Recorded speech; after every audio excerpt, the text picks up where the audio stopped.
Well, hello there. It is Glenn Clark Radio. So I would be Glenn Clark. Griffin is here as well. Much to do on a Monday edition of the program. Coming up a little bit later on this hour, our buddy Femi Ayanbadejo is going to join us. Former Ravens Super Bowl champion. Get his thoughts on a victory. They won against the Broncos yesterday. Jeremy Conn will join us a little bit later on. Also, former Chargers team doctor. Now you see him Pro Football Doc. I think he was with Outkick as well. Dr. David Chao will check in with us. We'll talk to him about the Lamar Jackson situation. What exactly happened there? Like, what's going on? And, of course, I know we're all very comforted by the idea that it could be days to weeks for Lamar Jackson, but whatever. It's not season ending, according to John Harbaugh, and that does at least salvage the season for now.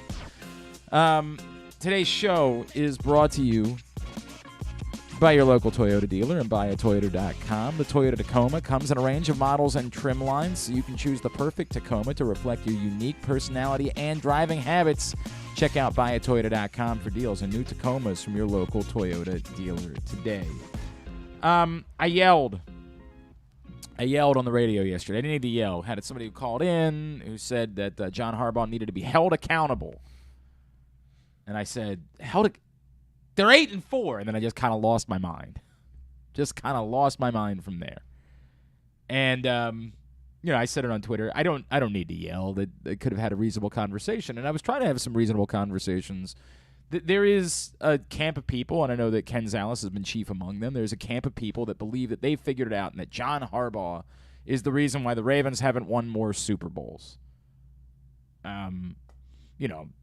It's of course not based in any reality. It's just kind of an opinion, and everybody has an opinion, and everybody's got a right to have an opinion.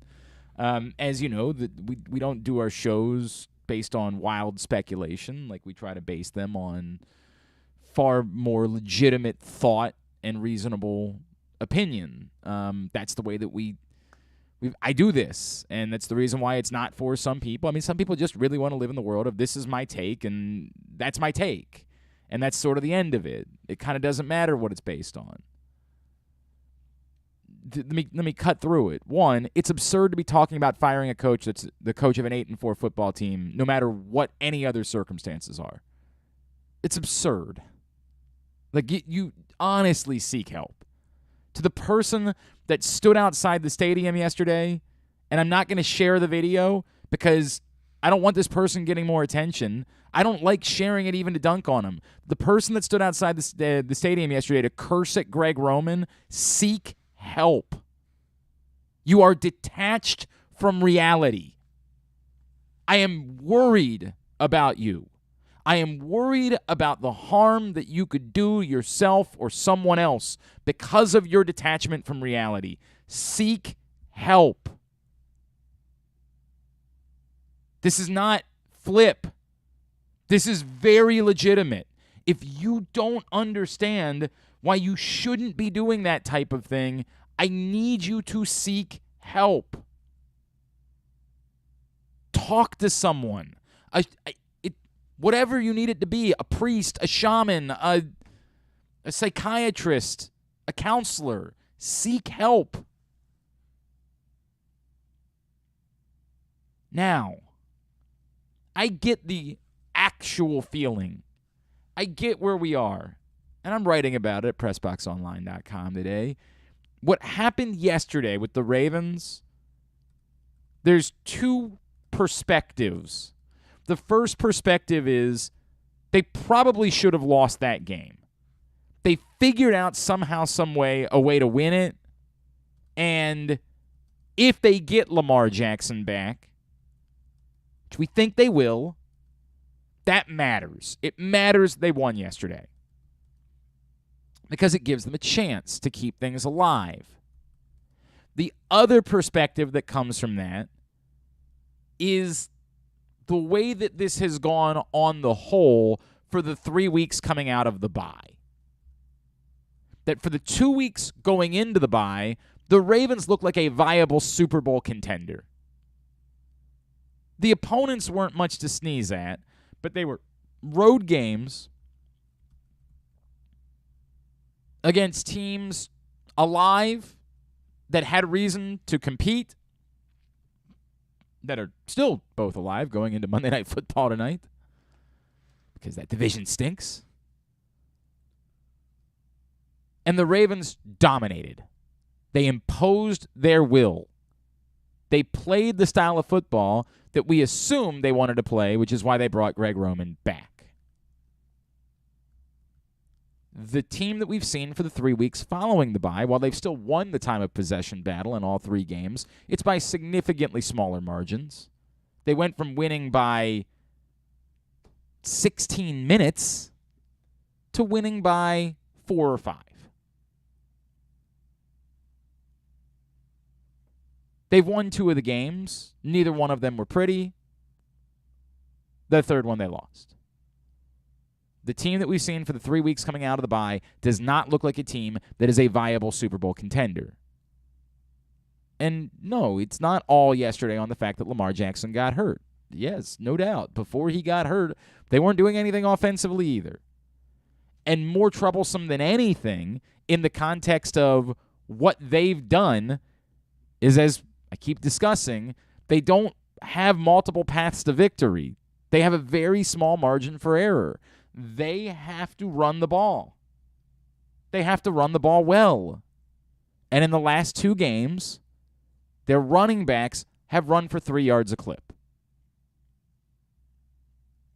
I guess I should say carry. I guess clip doesn't actually. I mean, some people use clip to describe a game. They've run for more than 3 yards a game. They've run for 3 yards per carry. If that's what the Ravens are going to do, they're hopeless. There's no getting around that. There is no other path. They got away yesterday with throwing the ball a bunch underneath with Tyler Huntley because they were playing the Denver Broncos. But we all know they can't do that to beat the best teams in the AFC. Their path has to involve a dominant run game and Lamar Jackson being superhuman. And Lamar Jackson hasn't looked superhuman, and the run game hasn't been dominant. Again, you could say it's miraculous that they've somehow won 2 games and been within a point in the other despite that. They don't have other things. It's incredible, frankly. But I understand. I understand the feeling that a number of Ravens fans are having, including the gentleman who set me off yesterday, is more like, we can see the future. This doesn't work. Now, there's 2 kind of ways to look at that. The first way to look at that is to say, and this is the appropriate thing to say, you can't skip ahead. I talk about this constantly. You can't skip ahead. Life doesn't work that way. You might feel as though it's sort of a fait accompli, but you don't know that. The Ravens still have 5 weeks of the regular season, and whatever might happen if they get into the postseason, and it's reasonable to still assume that they will, to figure out if they can make this work. It seems unlikely to the standard of winning a Super Bowl, but I don't know if that's the individual standard. I don't know how much our opinion changes if they get in and they beat 2 really good teams. It's complicated by the questions surrounding Greg Roman. We have no idea how that's going to play out. We have no idea if he's going to take the Stanford job. If he does, do the Ravens say to him, you know what, actually, go right ahead. We don't need you to stick around. Is there some bizarro world where they would have said, dude, if you can't run the ball, we got to go. We got to do something else. They're not going to do that while he's trying to get a head coaching job. It's complicated. It's a very complicated layer of the equation. We have to let this play out. once it's played out, I do think there's reasonable conversations to have.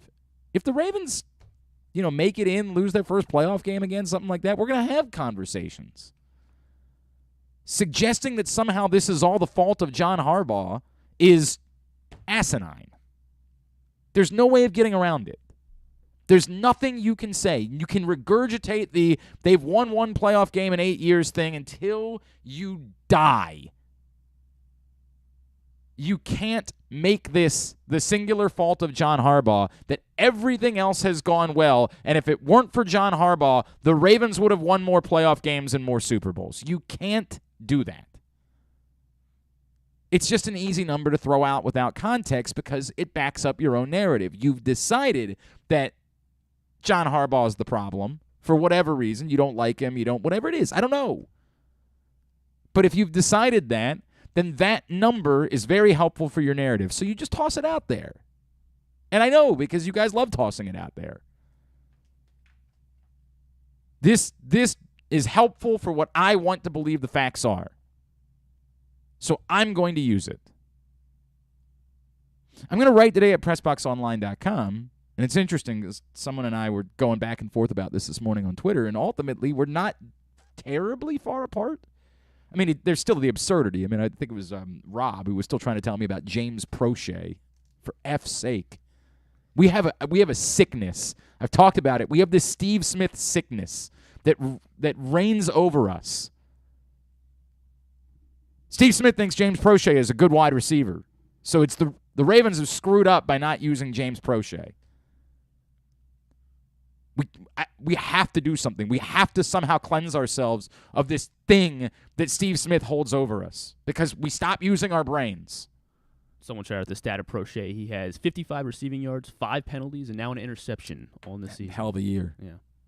Again, the standard is the Ravens have failed because a 6th-round draft pick hasn't turned out to be a quality football player, which, by the way, if that's the standard, I would assume that no one in the league would be able to have a job. Do you know of a team where all of their 6th-round draft picks have hit? I mean, if you know of one, I would love for you to tell me who would still be employed if we held them to the standard of 6th-round draft picks. We are so drunk on Steve Smith. It almost, and this is the shame, I like Steve Smith, but I end up not liking him because of how idiotic we are when we talk about him. I hate that. I genuinely hate that. Because I don't dislike Steve Smith. I dislike the power he wields over all of us. Like, it's just insanity. Well, Steve Smith said this, so it's obviously Bible. Why? Why? In what world? Remember, as my former producer said, Steve Smith said Antoine Wesley was a rock star. So as it's been proven, Antoine Wesley has turned out to be a complete rock star, right? That's a thing. God. So, like, if you start your sentence with Steve Smith, I'm at the point where I'm just going to have to mute you. Like, I can't. I can't any longer. This is not a thing. Steve Smith said blank isn't an argument. Anyway, my point being that I do think that if this ends up falling short, if this, what we see in the last 3 weeks, is a preview of what's to come for the Baltimore Ravens, then the entire organization is going to have to sit down and kind of have a come to Jesus about their philosophy, not John Harbaugh's philosophy. And I don't know how to say this. If you need me to report this to you, I'll say I'm reporting it to you, but I can't believe that I need that. We have all of the evidence in the world. John Harbaugh is not wielding power over the rest of the organization to say, we're going to be this type of football team no matter what you say. Like, the thought process of that is bat-ass. The organization, the leadership of this organization has been in lockstep. The best way for them to win is to try to be a team that runs the ball. They believe it for a number of reasons. They believe it based on what the rest of the league was doing. They believe it based on the weather in the AFC North late in the year. They have believed it for a very long time, for the overwhelming history of the organization. As many of you reasonably think it predates John Harbaugh's arrival. He kind of fit in with what they believed before he got here. This is absurd, this thing where we think this is John Harbaugh wielding his power to make it this way. It's nonsense. Which doesn't mean that there haven't been times where John Harbaugh's opinion hasn't been relevant even in personnel decisions. John Harbaugh is a respected part of the leadership trust of this team. But in no world is he controlling everything. It's not even Belichickian. And Belichick still has to answer to an owner. He still has to answer to other people. John Harbaugh doesn't even have that amount of power. In fact, it's significantly different. The Ravens had to give more power to make sure Eric DeCosta stuck around, given the number of jobs he had the opportunity to take. Which also doesn't mean that it's singularly Eric DeCosta's decision either. I don't know how many times to say this is an organizational philosophy. But to the point, and I'll write it today, what I am in agreement with is if this fails, that this season ends, they have to sit down as a leadership team and decide about the future of their philosophy. And I am in agreement that it's time. It's time for a new philosophy if they can't make it work this year. I'm in agreement. If they can figure out a way to make it work, they will definitely leave a lot of us with egg on our face. There'll be worse things on my face. I'm going to have to put on a skin-tight bodysuit and Speedo. I guess that doesn't go on my face, although that's the reality of it. We agree about that part. The organizational philosophy of devaluing wide receiver is why they're here. You can yell about Greg Roman, and you can yell about whatever you want to yell about. The reason why they're in this situation where they don't have a greater margin for error is because they've decided, on the whole, this is the best thing for us to do. And here we are. Now, I'm not a throw out the baby with the bathwater guy. I'm not a I referenced in a tweet conversation, I referenced Randy Edsall. I'm not when we talk about the standard and we say things like, well, they could win more playoff games, the standard is very good. The standard is being competitive every year. So I'm not in favor of tossing that standard out in hopes that doing something different will definitely prove to also be better. I think that's nuts. But you need to walk in. And somebody has to be the one to say the philosophy's got to change if this doesn't work. And if anybody's not on board with it, then I don't think that they can continue to be a part of it. I have no problem saying that. But one, you got to let the season play out. They did win yesterday. Like they did. It happened. I understand if you spent money to go out and watch that, you don't feel like it was worth it. I don't know what to tell you. There's a lot of things I spent money on in my life that I didn't feel like it was worth it afterwards. I mean, I've gone to a lot of movies. I've done this a few times. I saw the band Godsmack in concert. I'm good. Not worth the money. I mean, they were fine. I'm not really trying to go to war with Godsmack. They were fine. Like, they are definitely for someone. It's just, I don't know. I was not particularly into it. Not my. You know what? I can definitely tell you, I walked out on the band Three Doors Down once. Swear to God, the Three Doors Down and Fuel played at the Towson Center when I was we were trying to figure out the date because my buddy John Proctor thinks he also went to the show. We were talking about it last week. And I was like, dude, I went to this show. Fuel opened for Three Doors Down. We were all into Fuel, and then Three Doors Down started playing, and me and my buddy looked at each other like, what is this? What are we doing here? As we just left. Not worth the money spent. These things happen. There are times where it's not worth the money spent. It's the risk that you take. Today's show also brought to you by the all-new Ginsu Kamado Grill. It is the perfect ceramic tailgate or home grill for smoking, grilling, searing, baking, all kinds of food. You can save $100 when you use the code TAILGATE at ginsugrills.com. Joining us now, This man, a Super Bowl champion, a man I have long respected. I'm going to get his thoughts on what's going on with the Ravens right now. He is our friend, Mr. Femi Ayanbadejo, and he is back with us now here on GCR. Femi, it's Glenn. It's great to catch up as always, man. Thank you for taking the time for us. What's up, Glenn? How are you, brother? It's been a minute. It's been way too long. It's been entirely too long. It's great to hear your voice, my friend. You know how this goes, right? It's funny because I kind of joked on Twitter yesterday. Like, if fans can't handle this, imagine how they would have handled the 2000 Baltimore Ravens, right? Like, oh yeah. I was thinking about that too as well. You know what I mean? I think real quickly, just to draw a little comparison, I think when you look at the drought we went through in regard to touchdowns. Now, obviously, this defense is not the 2000 defense, but I don't think the 2000 defense or the 85 Bears defense, you'll never see anything like it again because of the way the rules are set up and just the skill players. No doubt. The chart. It's incredible what these kids can do in regard to athleticism, the way their bodies contort in space, finding the ball, catching the ball.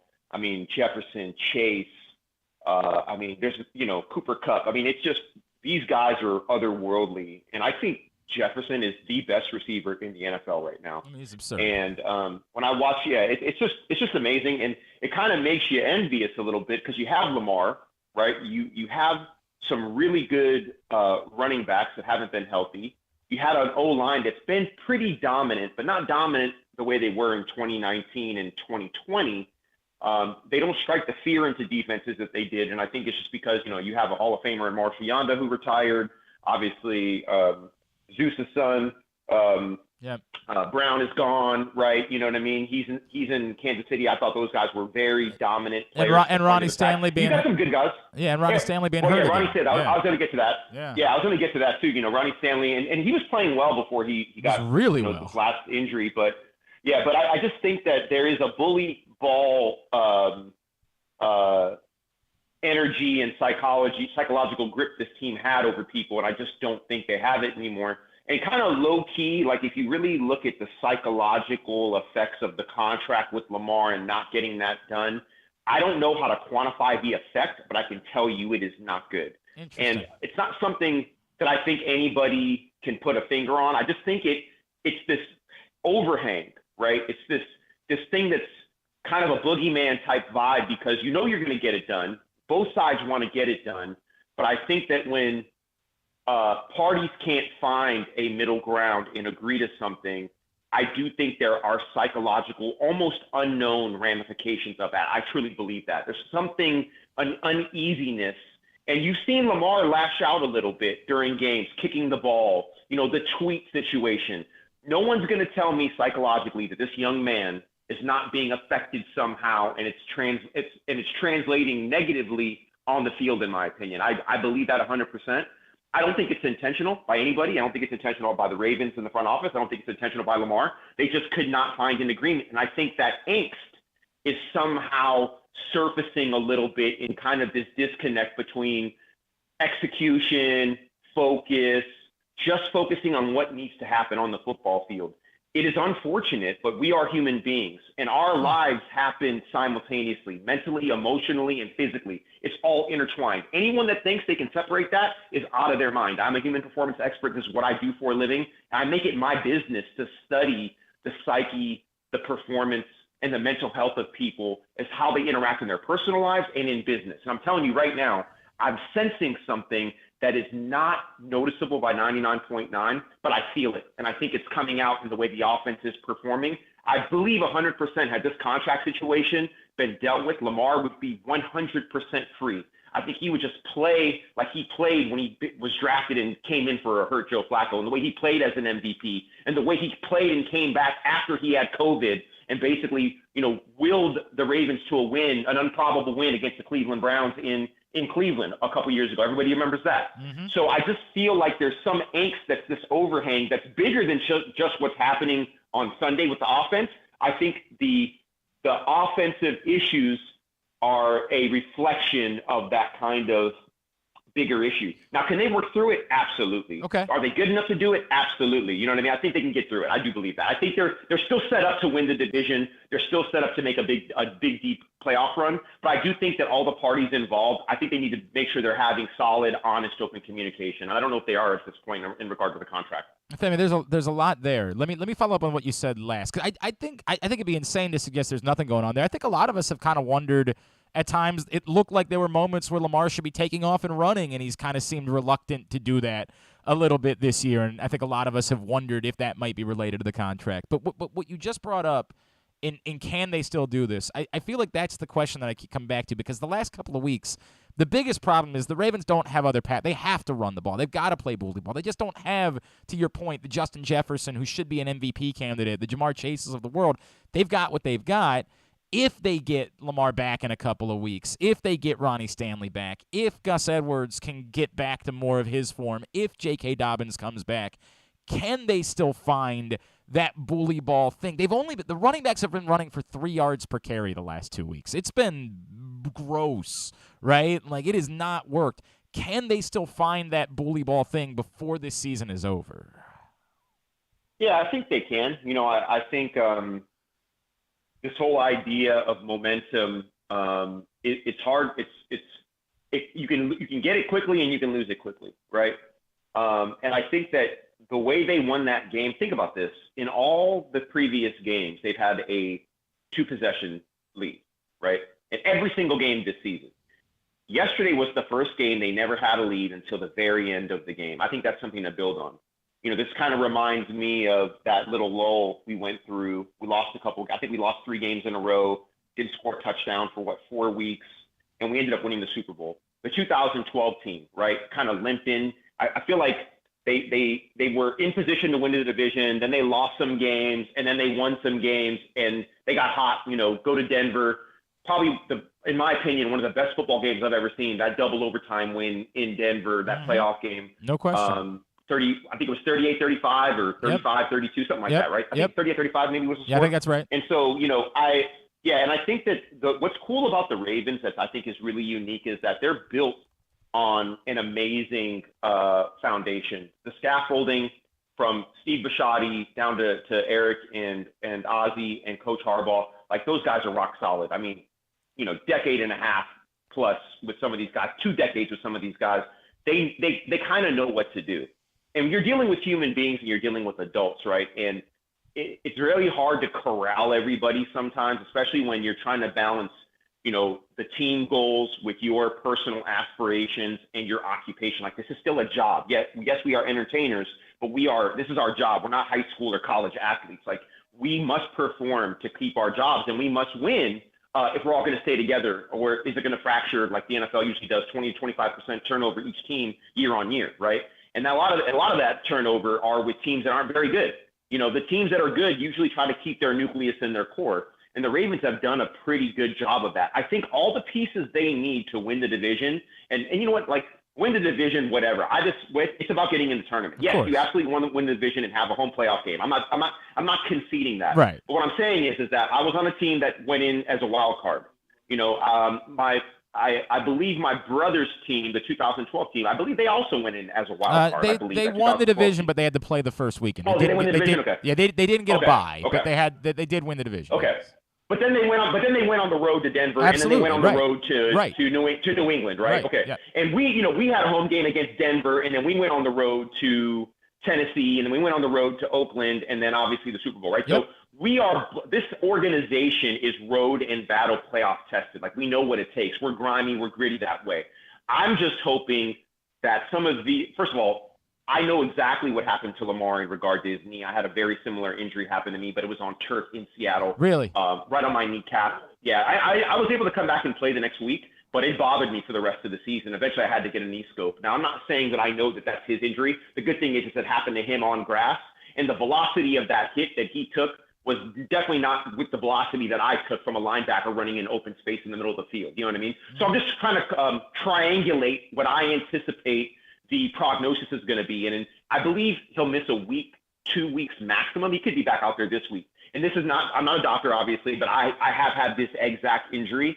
And that's what it looked like to me when I saw how he fell. He fell straight down. It didn't look like a ligament thing, like didn't look like an ACL or MCL thing. It really looked like a kneecap kind of bone potential bruise issue. So we'll see what happens with that. He is Femi Ayanbadejo, and he is with us here on GCR. Femi, look, all this being said, I think the other part of it is the defense, right? And I think it's the part that can't be ignored. They're definitely not the 2000 Ravens. To your point, no one can be any longer. The NFL won't allow you to play defense that way. But the defense is, for the most part, outside of that last drive against the Jaguars last week, holding up its end of the bargain, particularly since Roquan Smith has joined the team. Is that good enough that you can figure it out, keep this thing going for long enough? Like somebody would say, well, it's easy to do that against the Broncos. They stink, right? Like Russell Wilson's been terrible. Of course you can play like that against the Broncos.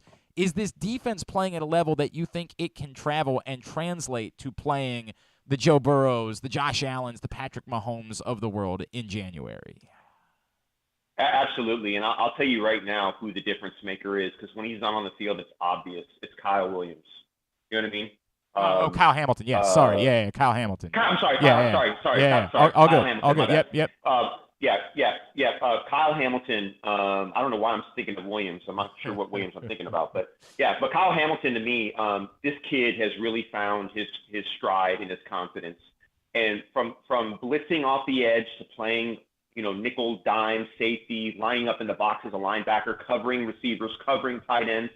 He is long and he has an instinctive quality about him that is really unique. And when he's not out there, it is really obvious to me.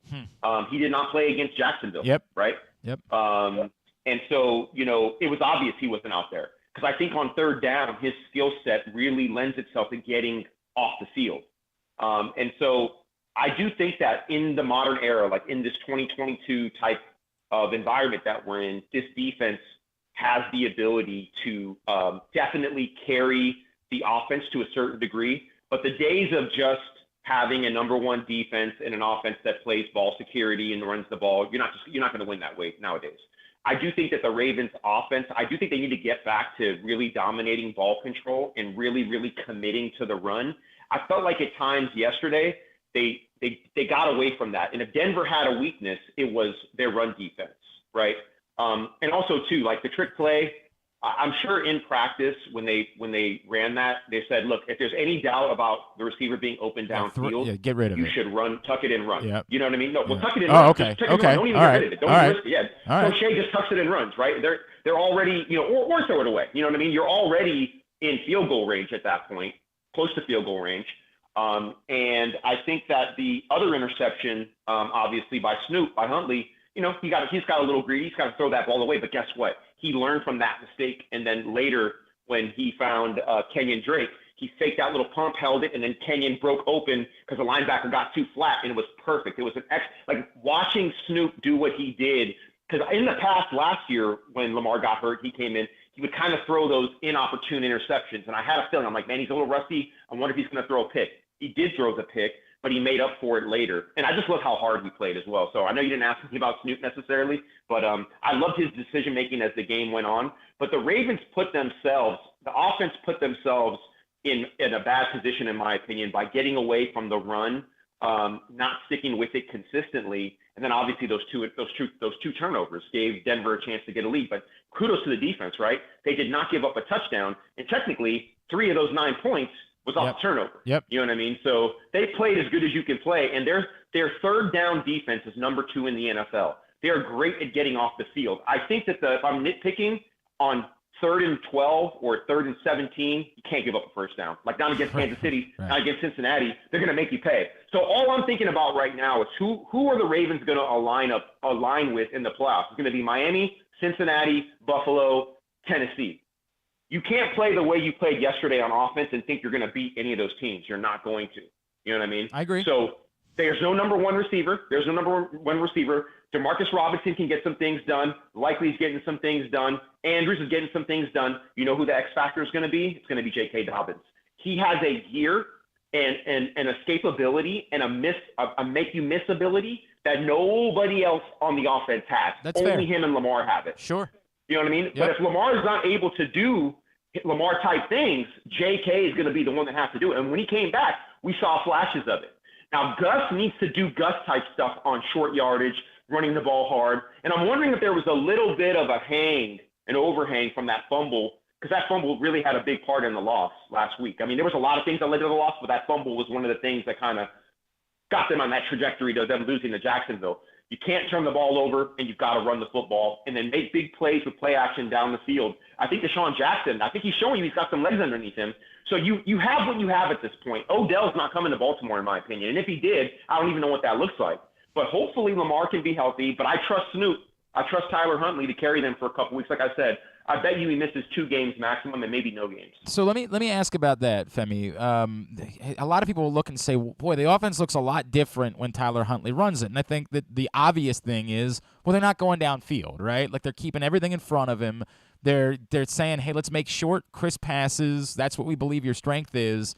And somebody might say, well, should you be doing more of that with Lamar? Like that should be you be maybe instead of trying to hit home runs, accepting the same thing and saying that's the best thing given the personnel you have, given what you don't have at the wide receiver position, that the offense that you gave to Tyler Huntley yesterday, which was much more simplified, you're not trying to embarrass Lamar Jackson or suggest he can't do it, but this is, given what you have, maybe the best thing for any Ravens quarterback to be doing the rest of the way.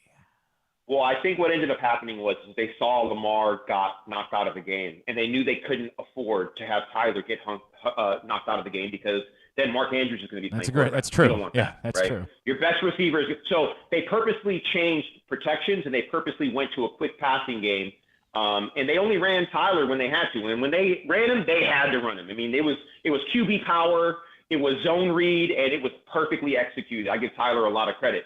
But I don't think that the play calling, I don't think the philosophy changes at all. I think that the short passing game, they've used it with Lamar.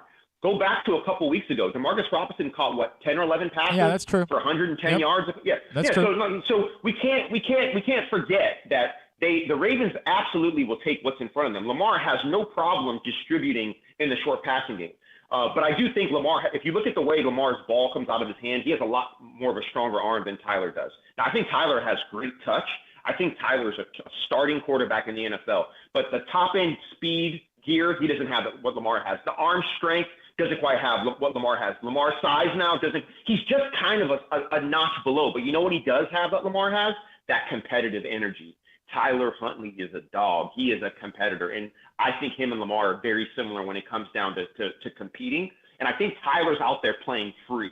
Like, just think about all the things that Lamar's had to deal with, not just off the field in regard to how he's kind of judged by the pundits and the media and fandom, but also, once again, the engagement that's been happening lately with the contract and then the tweet and all these little things. I just think there's a little bit Tyler's not out there with all that pressure on him. And I do think that, once again, there is a psychological component to all of this that I can't quantify, nor can I detail or explain in a way that's going to make sense. You just have to know football, see it, and be around enough teams to see, like, damn, there's something just a little off about this. And I think I know what it is and how do you solve it.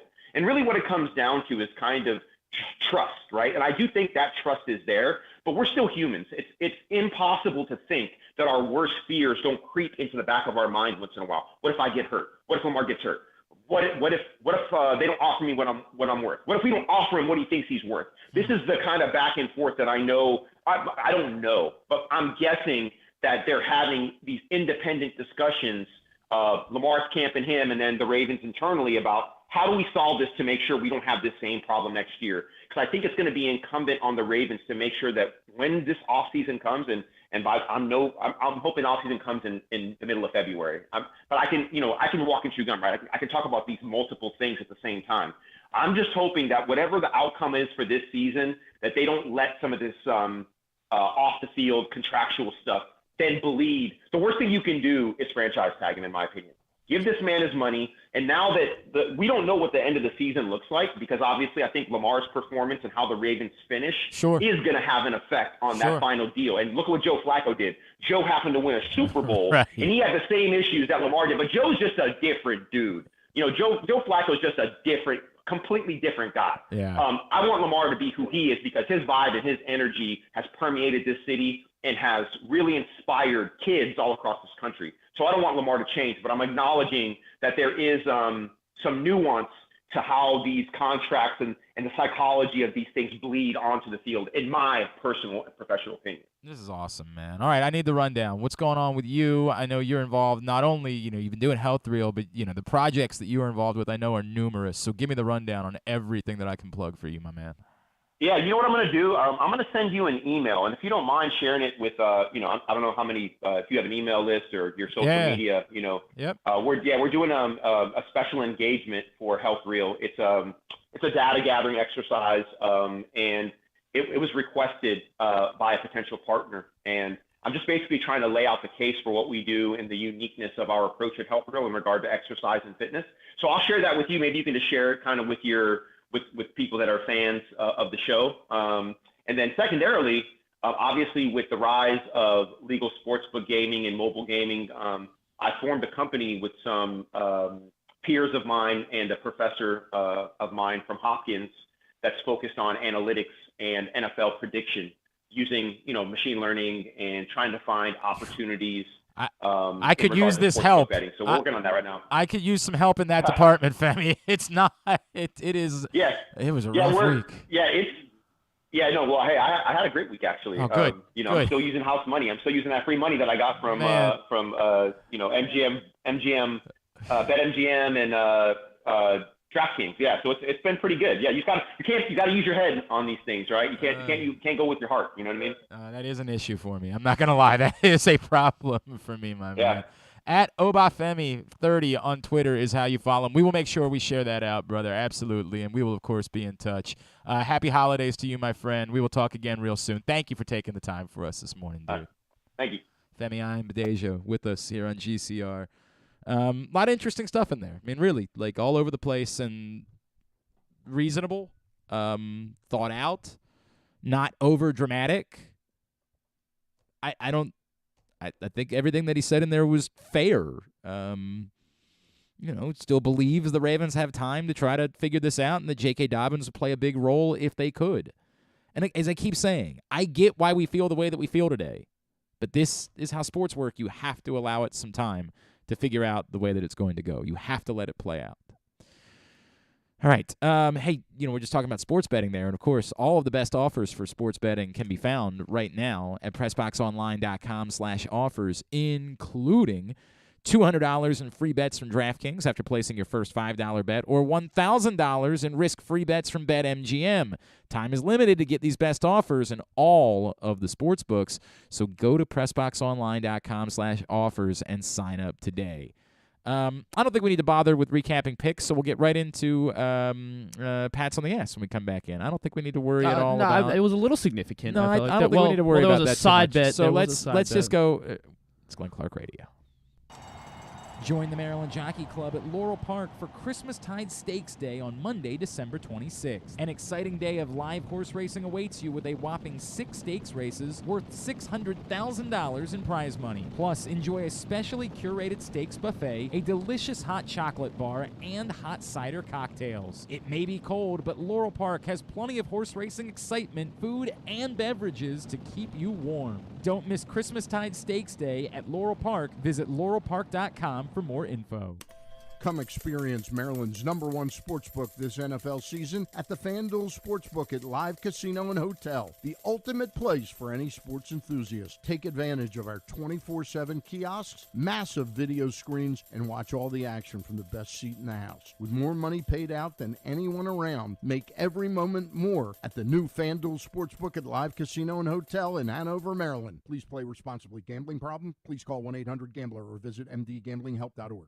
The weather outside is really unpleasant, so it's time to warm up with some comfort classics this winter at your neighborhood Glory Days Grill. Try the Twisted Ribs and Wings combo. It's 2 full pounds of meat, the mac and cheese bites, Mr. Richards meatloaf, the citrus salmon, the winter spinach salad, and for dessert, here's internet radio personality Griffin Bass to tell you about the bourbon butter cake. Oh my God, it's so good. Pair it with a blood orange bourbon cider or a devil's backbone cranberry smash. Place your order now at glorydaysgrill.com. Glory Days Grill, great food, good sports.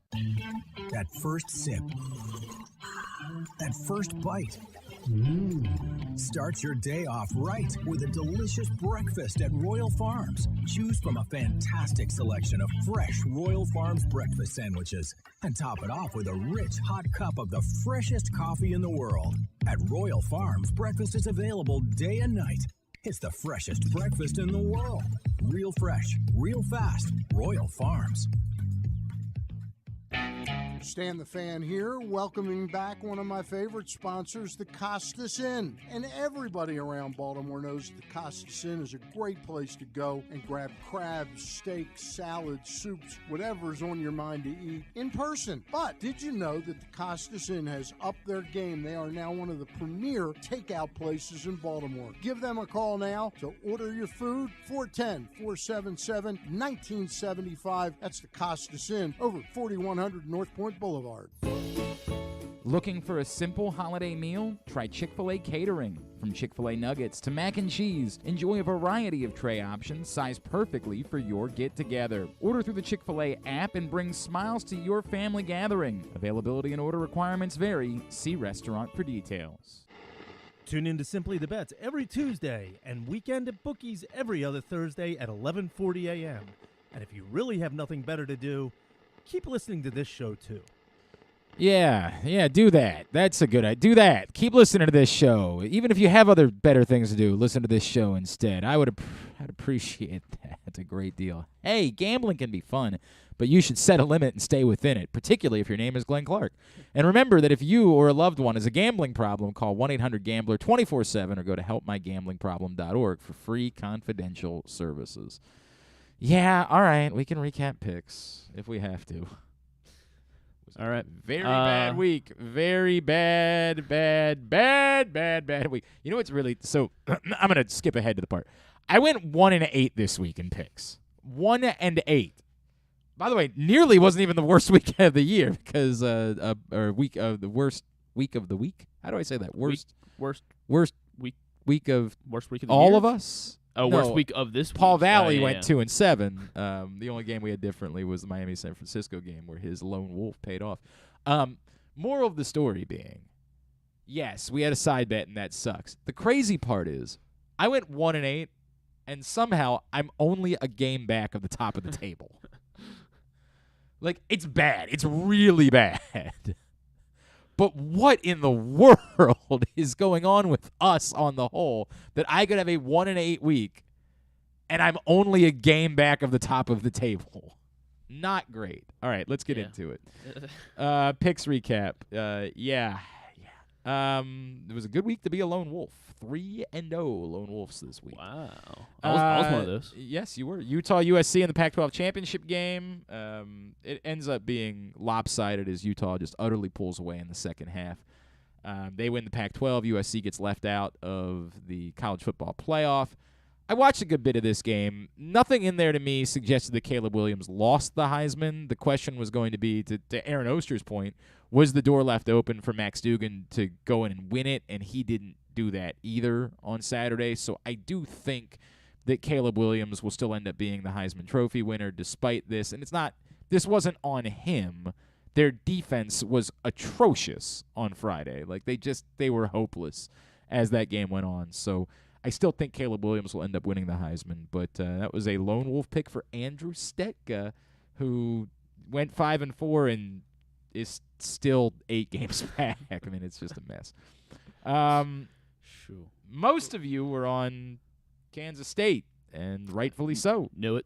Yeah, knew it. Yeah, knew it. Knew it. I said Kansas State was going to win outright. You did say that, but you read quite the ballsy pick considering, TCU had it 3rd and goal in overtime from the 1-yard line and somehow came away with no points.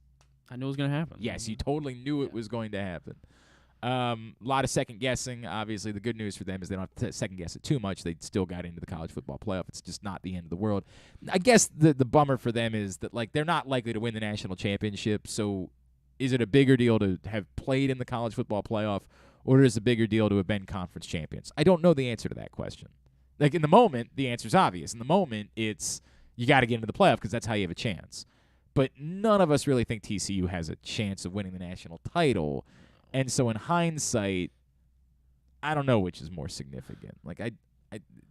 one of them you get to call yourself a champion of something. The other, Yeah.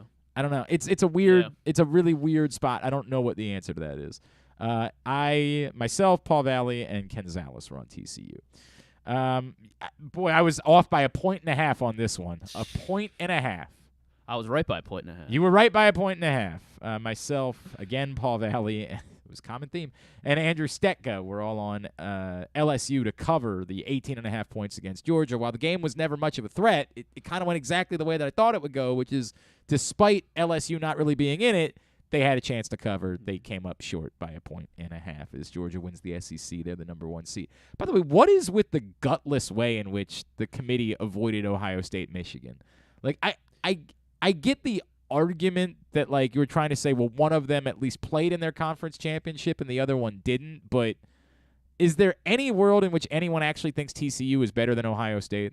Probably not, but I guess like it comes off very much just like we don't want to run back Ohio State, Michigan this week, and I don't get that at all. It would be the most anticipated semifinal in the history of college football. I guess the only thought is I that guess there's only been so many of them. you could potentially get a national championship. You could, but does anybody actually think that's happening? I mean, Like probably not. Right? but That's yeah. It's very weird.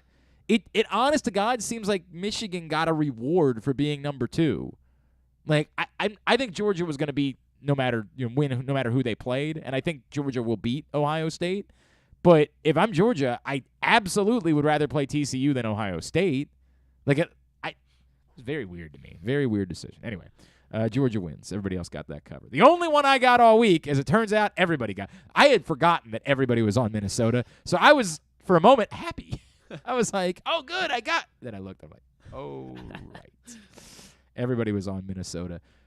They made it quite interesting, but ultimately they were able to hold on, play some defense late, and get that 27-22 win over the Jets. So they covered the 3.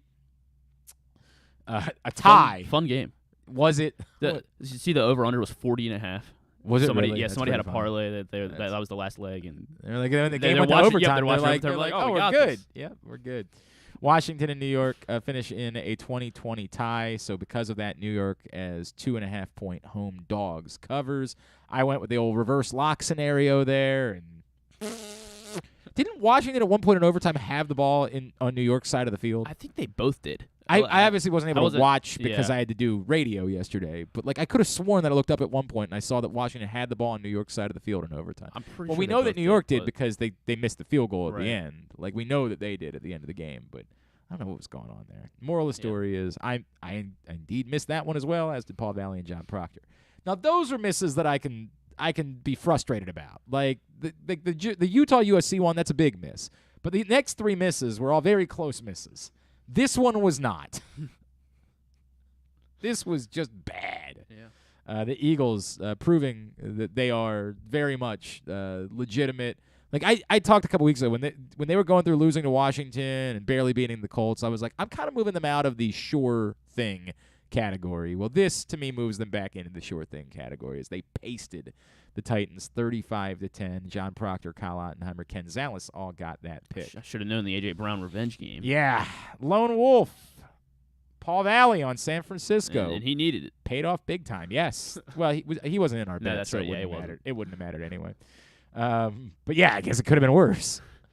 33-17, obviously the bigger story there being that Jimmy Garoppolo broke his foot, and so they've got to go with Brock Purdy. Randomly, we had a guest on a couple weeks ago, and I actually talked about this when he was on. When the week that the Ravens played the Cardinals, we brought my friend Dan Minucci on, and I told you guys the guy, he trains quarterbacks. He spent his entire life training Brock Purdy, like this from when Brock Purdy was a child. Like Dan Minucci trained Brock Purdy, so I have this weird. Like I've talked to Dan Minucci, he's a friend of mine, about Brock Purdy a lot over the years.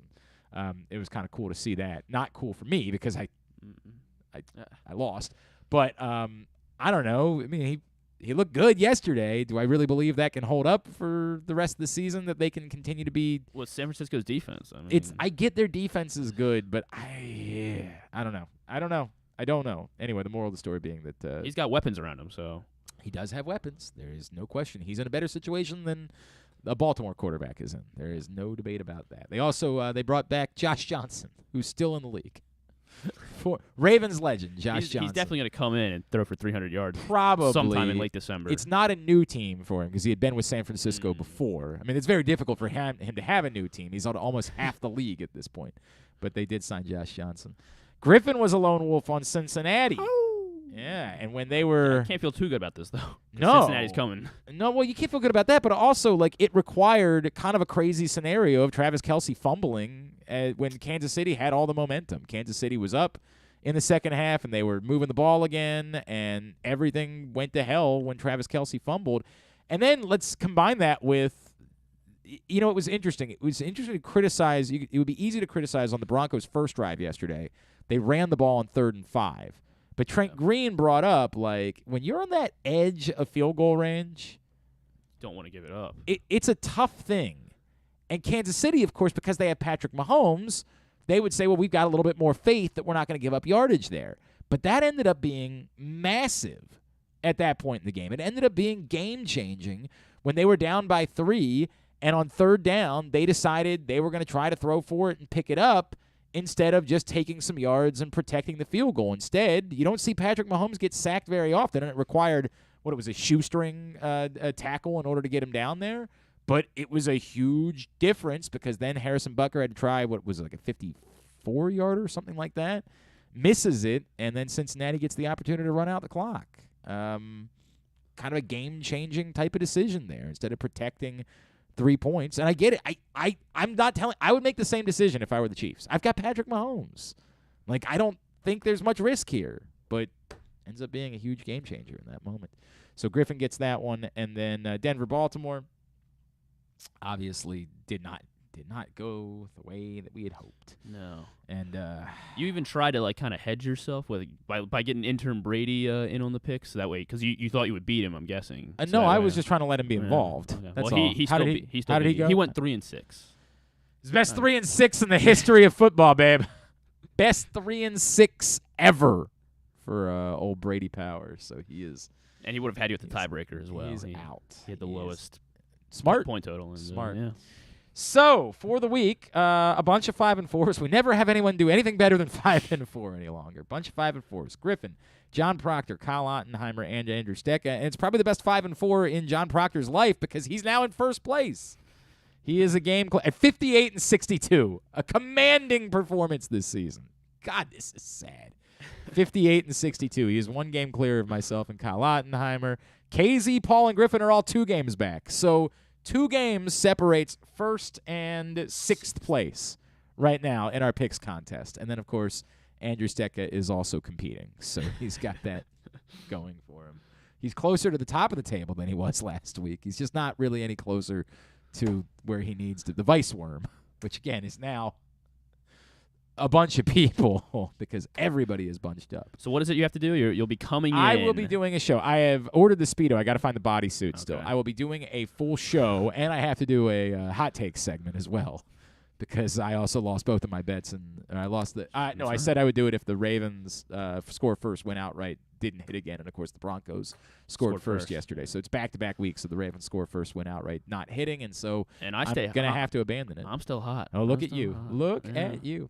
So I'm going to have to do a future hot take segment as well in the spandex and Speedo combination. I've got the Speedo I'm good with. I got to get the correct color of spandex because it's not the Green Man suit. It was more like neon than that. So I just got to get the right color of. Right. I can't wait.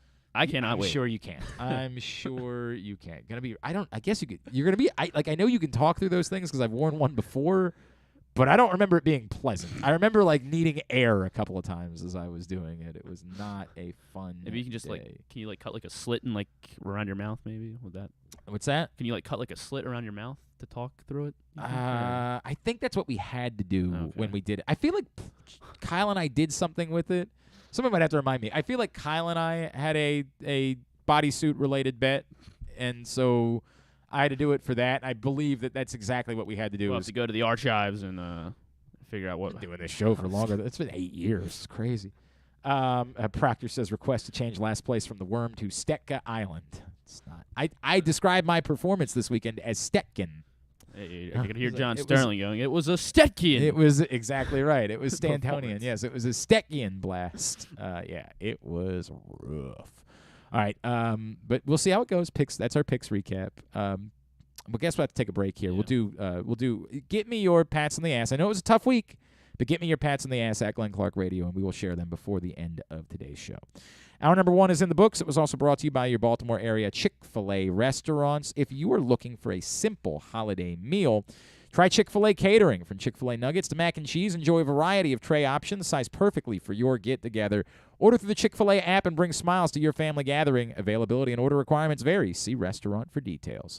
Jeremy Conn, 105.7 The Fan. Picks every day, PressBoxOnline.com. Joins you next. It's Glenn Clark Radio. Gambling can be a fun and entertaining experience, but there are risks involved. If you're planning on betting on the game at the casino or on your phone or computer, know your limit, stay within it. Set a budget and a time to stop. Remember, gambling isn't a financial solution, and it doesn't mix well with alcohol or drugs. Know the risks and have a plan before you begin gambling. For free and confidential services, call 1-800-GAMBLER 24/7 or go to helpmygamblingproblem.org. That first sip. That first bite. Start your day off right with a delicious breakfast at Royal Farms. Choose from a fantastic selection of fresh Royal Farms breakfast sandwiches and top it off with a rich hot cup of the freshest coffee in the world. At Royal Farms, breakfast is available day and night. It's the freshest breakfast in the world. Real fresh, real fast. Royal Farms. What's up, everyone? This is Tyus Bowser, and I'm excited to tell you that I'm back for Season 2 of the Tyus Bowser Show in partnership with PressBox and Great H Memorabilia. Join us on Tuesday nights throughout the season as I'll be heading all over town with my special guests, and of course, our co-hosts, Glenn and Rita. Or is it Rita and Glenn? What is it? I look forward to meeting you guys and talking a little bit about football and a lot about life. And if you happen to miss the show, you can now catch a replay Friday nights on 105.7 The Fan. Get all of your details for the Tyus Bowser Show right now at PressBoxOnline.com/Bowser. The next Tyus Bowser Show is Tuesday, December 13th at the Hamilton Sports Bar and Grill, 5506 Harford Road. It's brought to you by Maryland Vascular Specialists and the all-new Ginsu Kamado Grill. Sports betting has come to Maryland, and we're ready to help you win some money. Tune in for Simply the Bets every Tuesday morning at 11:40. FanDuel Sportsbook GM Leon Twyman and VSiN's Aaron Oster join the guys every week to give you all of the info you need and offer you a few winners. And every other Thursday at 11:40, tune in for Weekend at Bookies as Andrew Stecca and Alloy Sports' Brad Kronthal help make you some money for the weekend. So come win some money with us on Simply the Bets every Tuesday and Weekend at Bookies every other Thursday. Brought to you by the FanDuel Sportsbook at Live Casino and Hotel Maryland. Listen at PressBoxOnline.com/radio. Watch at YouTube.com/PressBoxOnline. The weather outside is really unpleasant, so it's time to warm up with some comfort classics this winter at your neighborhood Glory Days Grill. Try the Twisted Ribs and Wings combo. It's 2 full pounds of meat, the mac and cheese bites, Mr. Richards meatloaf, the citrus salmon, the winter spinach salad, and for dessert, here's internet radio personality Griffin Bass to tell you about the bourbon butter cake. Oh my God, it's so good. Pair it with a blood orange bourbon cider or a devil's backbone cranberry smash. Place your order now at glorydaysgrill.com. Glory Days Grill. Great food, good sports. Check out Jeremy Conn's daily picks at PressBoxOnline.com as he tries to find you daily winners. And speaking of winners, here's a man who once won a media curling contest. And I don't think anything else. He's Glenn Clark. All right, back in here on GCR as we continue into hour number 2. Again, the best offers for signing up for sports betting. Some of them are still available, including $100 in risk-free bets from Barstool after placing your first $10 bet, or up to $1,500 in risk-free bets from Caesars. Time is limited to get these best offers. So go to PressBoxOnline.com/offers right now and sign up. So this man was red hot. I mean, he was, in fact, white hot coming into yesterday. It was more of a mixed bag. I actually he was so hot that I decided to play with him yesterday, and it was a mixed bag. It was a mixed bag yesterday for Jeremy Conn, but that's okay because if you were playing with him for the 2 days before that, but oh, God, I'm his cooler. I just remembered I'm his damn cooler. It's my fault. Jeremy, I'm so sorry. I'm so freaking sorry. I think yesterday's perfect way of putting it, because I was 10-0 on my top plays on Friday and Saturday and hit some other stuff as well. And yesterday there were a lot of games where I felt like things were going the right way, and then obviously didn't. Like, for example, the Jets game. Right. 2 chances at the end zone on 2 separate drives in the last 3 minutes of the game and can't come away with points. And then the oddity, and I'm not making excuses here, like knowing if they kick a field goal, you cover, but they're not going to kick a field goal is one of those weird things in a game.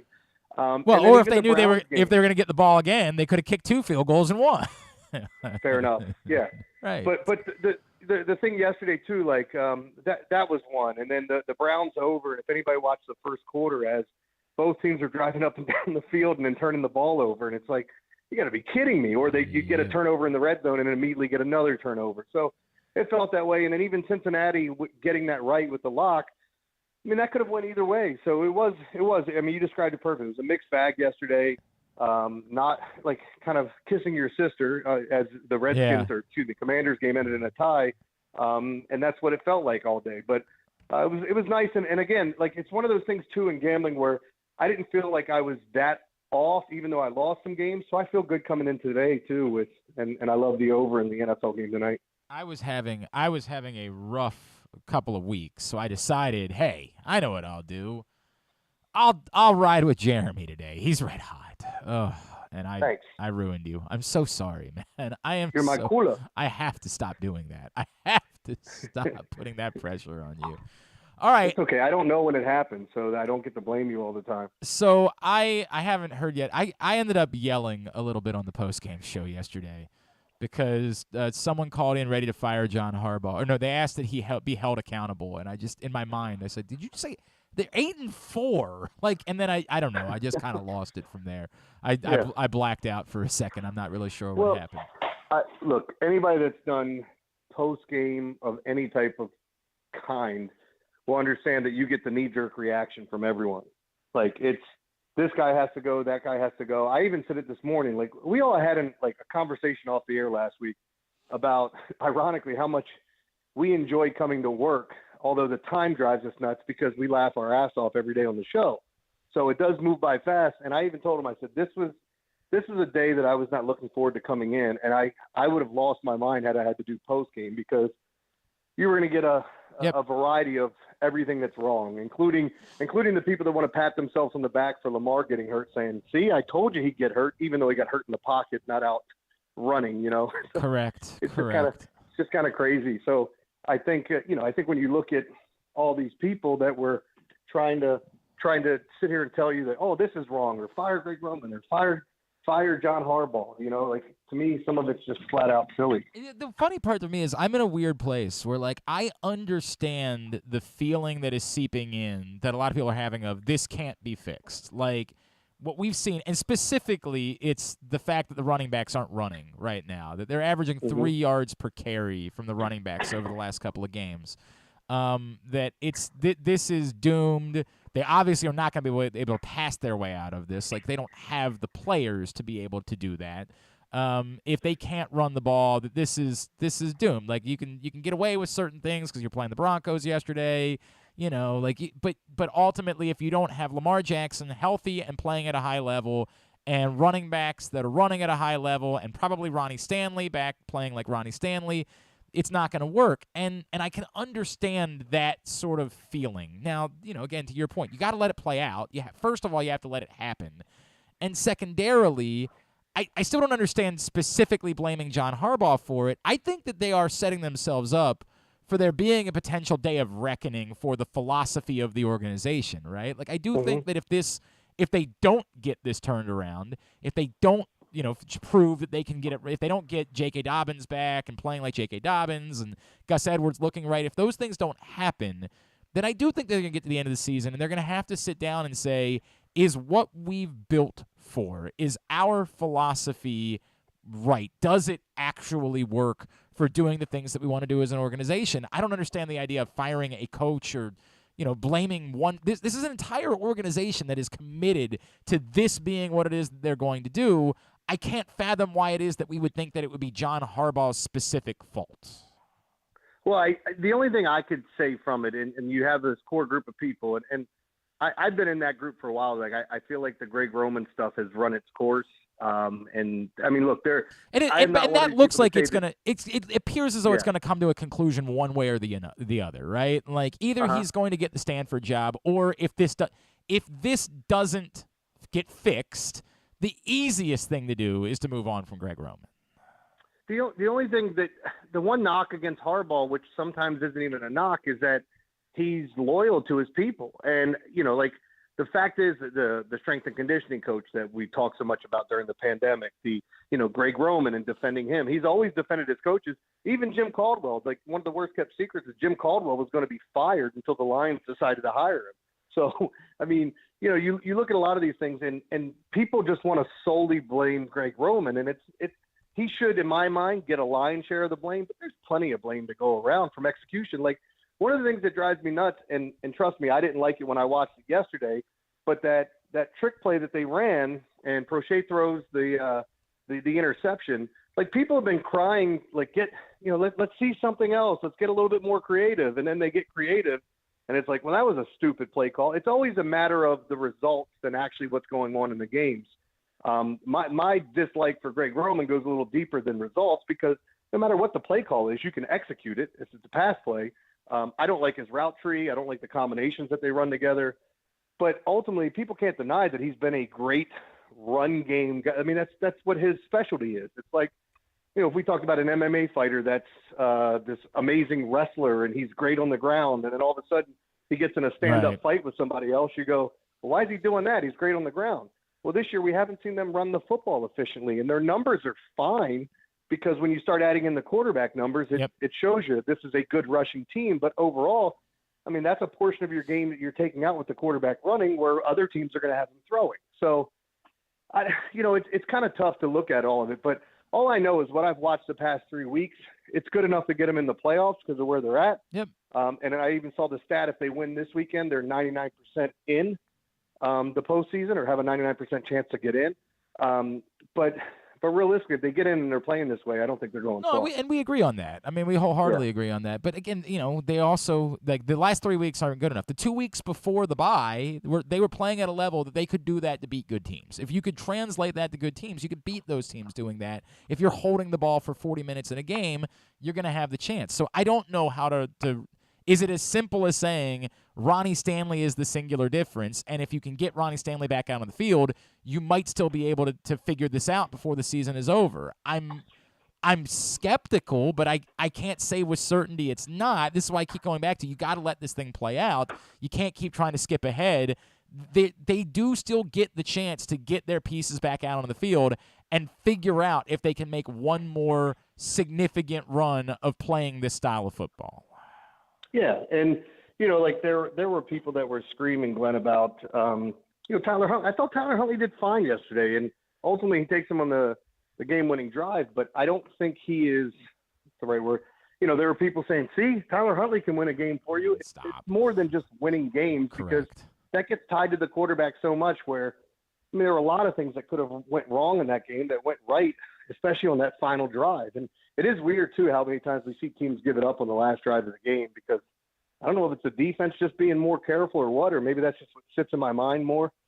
But yeah, the Ravens have appeared to get this done quite a bit when they needed to in the fourth quarter, no matter who was at quarterback. But I'm just not ready to put that by him yet. And if you look at, Tyler Huntley's yards per attempt and stuff like that, it leaves a lot to be desired. But I understand they were playing a really good defense, one of the best in the league yesterday. He is Jeremy Conn, 105.7 The Fan, the Big Bad Morning Show, and, of course, his picks every day at PressBoxOnline.com.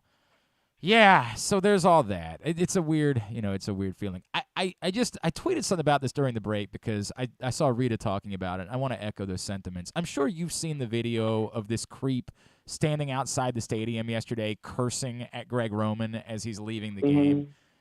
It's not just that guy needs to seek help, and, like, I want to start with that. Like, that guy needs to seek help.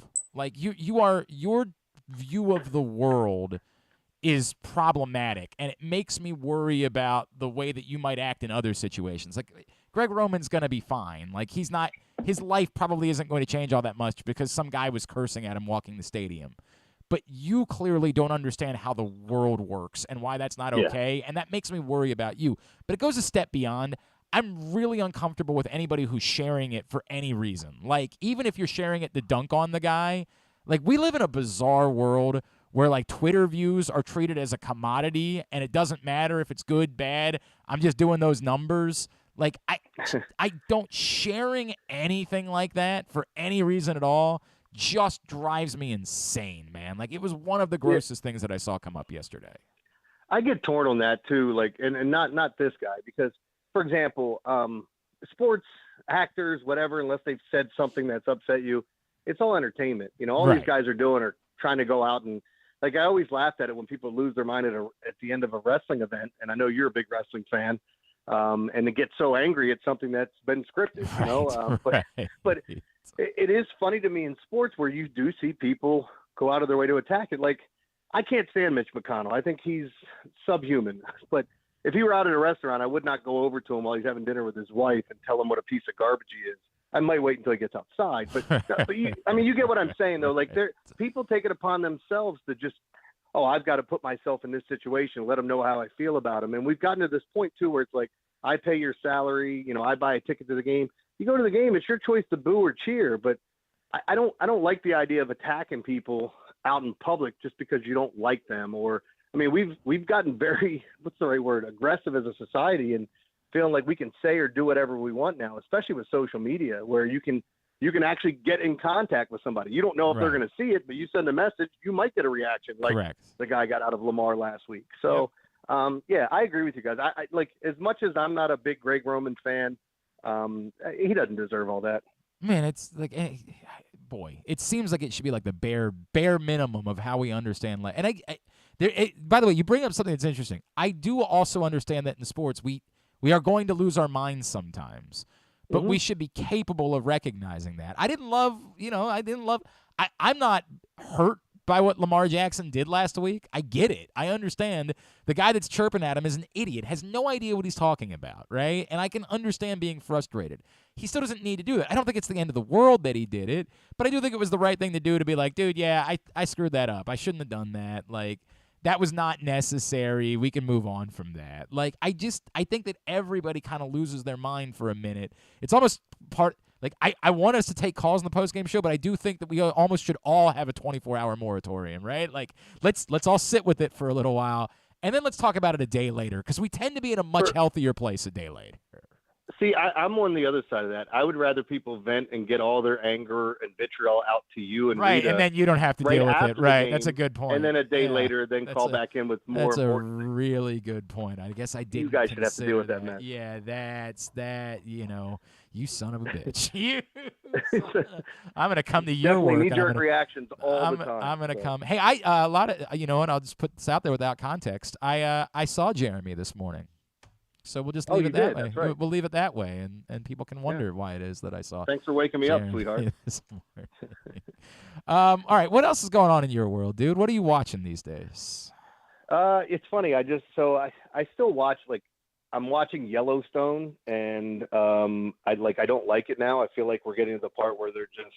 Ooh, and I'm going to continue watching it. Where are you? Are you caught up? Like, you don't like this season? Okay, so you don't like this season. Well, I just don't like that a guy gets to go, I want to be the governor. Hey, guess what? He's the governor. Yeah. Okay. I just feel like the storylines are getting all out of whack. We'll see if they tighten it up. I didn't like one of the seasons where they left you hanging at the end, and it's like, oh my God, who died? And then you come back and you're like, oh, well, that's what happened. So, like, I don't want to ruin it for anyone, but it's just like, I don't know, it's just very disappointing. And I feel like the writing has gotten a little lazy. And I remember when this happened on The Walking Dead. Now that that's kind of over, I don't know if I'll get into their series off of that. You know what I mean? Like their spinoffs that they're doing, 3 of them. I probably will watch and get sucked in and go, I hate this. And you stayed way longer than most of us. Like I read all the comic books and I wanted to see what they did, and I hated all of it. So I get it. Yeah, but anyways, like, I'm watching that. I started watching Tulsa King, which it makes me laugh. I need to watch because the imitation I do of Ed is exactly what Stallone is. Really? So, okay. All right. Yeah. I have to watch Tulsa King. I have to spend time with it. It's 1,000% on my list. It's fun, and I love White Lotus. I think the writing on that's great. So I got to catch up on last night's episode. But So I've been watching like a lot of the HBO stuff, and I'm trying to think if there's anything else that we kind of got it. Like my wife has certain things that we watch together. She's almost finally caught up on Ted Lasso after me pushing her for like 2 years to watch it. I don't understand why we're still waiting on the next season of Ted Lasso. These are the things that start to frustrate me. Like it came out the last season came out the previous summer, which I remember because we were all confused as to why they were doing a Christmas episode of Ted Lasso in the middle of the summer. But, like, why are we still waiting on this next season of Ted Lasso? And there was something else I was frustrated. Oh, wait, how long do we have to keep waiting for Righteous Gemstones seasons, too, by the way? Like, that's driving me nuts. Well, that's the other thing. I'm the idiot that still hasn't finished season 2, even though I love it. It's so good. It's so good. I've never asked you this question before. Do you cook, Jeremy? Do you dabble? Do you cook? Like, what is your cooking world? So I'm normally the guy out at the grill. Like I have certain things that I make that are my own, but my wife would be the first one to tell you, like I've become, with all the jobs I'm working, and as much as I like to say I'm not lazy, as soon as I get home, I become the laziest human being in the history of people because like I will literally drive by the place I'm going to order food from and then get home and order food from it. So, okay, that's pretty funny. That's pretty funny. But I used to love when my wife and I had like HelloFresh or Blue Apron or we did that for a while. Sure. And because then you have a recipe and it takes like 40. Like the hardest thing for me, it's not cooking. Like I feel like I can do all that stuff and I'm fairly okay at it. Like my wife's amazing cook. Like from any it doesn't matter if it's Indian food or Chinese food or whatever. Like she's really good. But if you give me a recipe, I feel like I can handle it and make it to the best of my ability, which is usually decent. I've always tried. So this came up again for me this past week. I realized we had a Friendsgiving on Saturday. We were doing it a little bit late, and the turkey had not been taken care of. So I just said, I'll just do the turkey, no problem. I'll take care of it. And my wife was panicked by the idea of me doing the turkey, where I of course do all the grilling in our house, and like I wasn't going to grill the turkey, but like she has somehow convinced herself that because it's her love language that she does the cooking, that's because I can't cook, which is not the case whatsoever.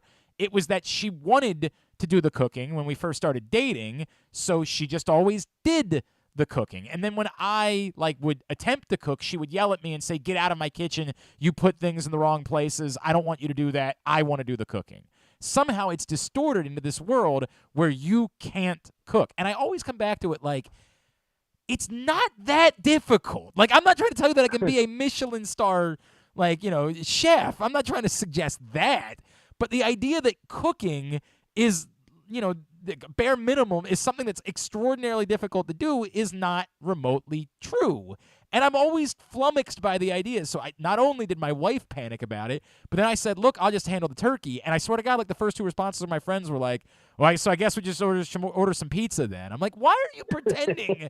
Like, it's so bloody hard to do something like this. Like, where is this coming from? The only thing that the turkey is, like, the waiting's time consuming, right? Like how long it takes and just checking on it. Sure. It's like, yes, anytime I was doing a brisket and I'm trying to figure out, it's going to cook for 12 hours in the smoker. And I'm like, all right, well, when do I want to start it? Because there's no real good time to finish. So usually I do it overnight and set an alarm to wake myself up every couple hours to check on it. But like for me, the weird thing when I cook, like, or at least help my wife, like I actually enjoy doing the prep work more than, and I think that's where most people don't like doing it. It's really funny you say that. I get very nervous about exactly the right, like I even on the grill where I love grilling, but I still don't like grilling chicken because I get extraordinarily nervous about the fine line between is it cooked versus is it no longer going to be flavorful, right? Like I get very nervous. The prep for it, I love. I love making a baste. I love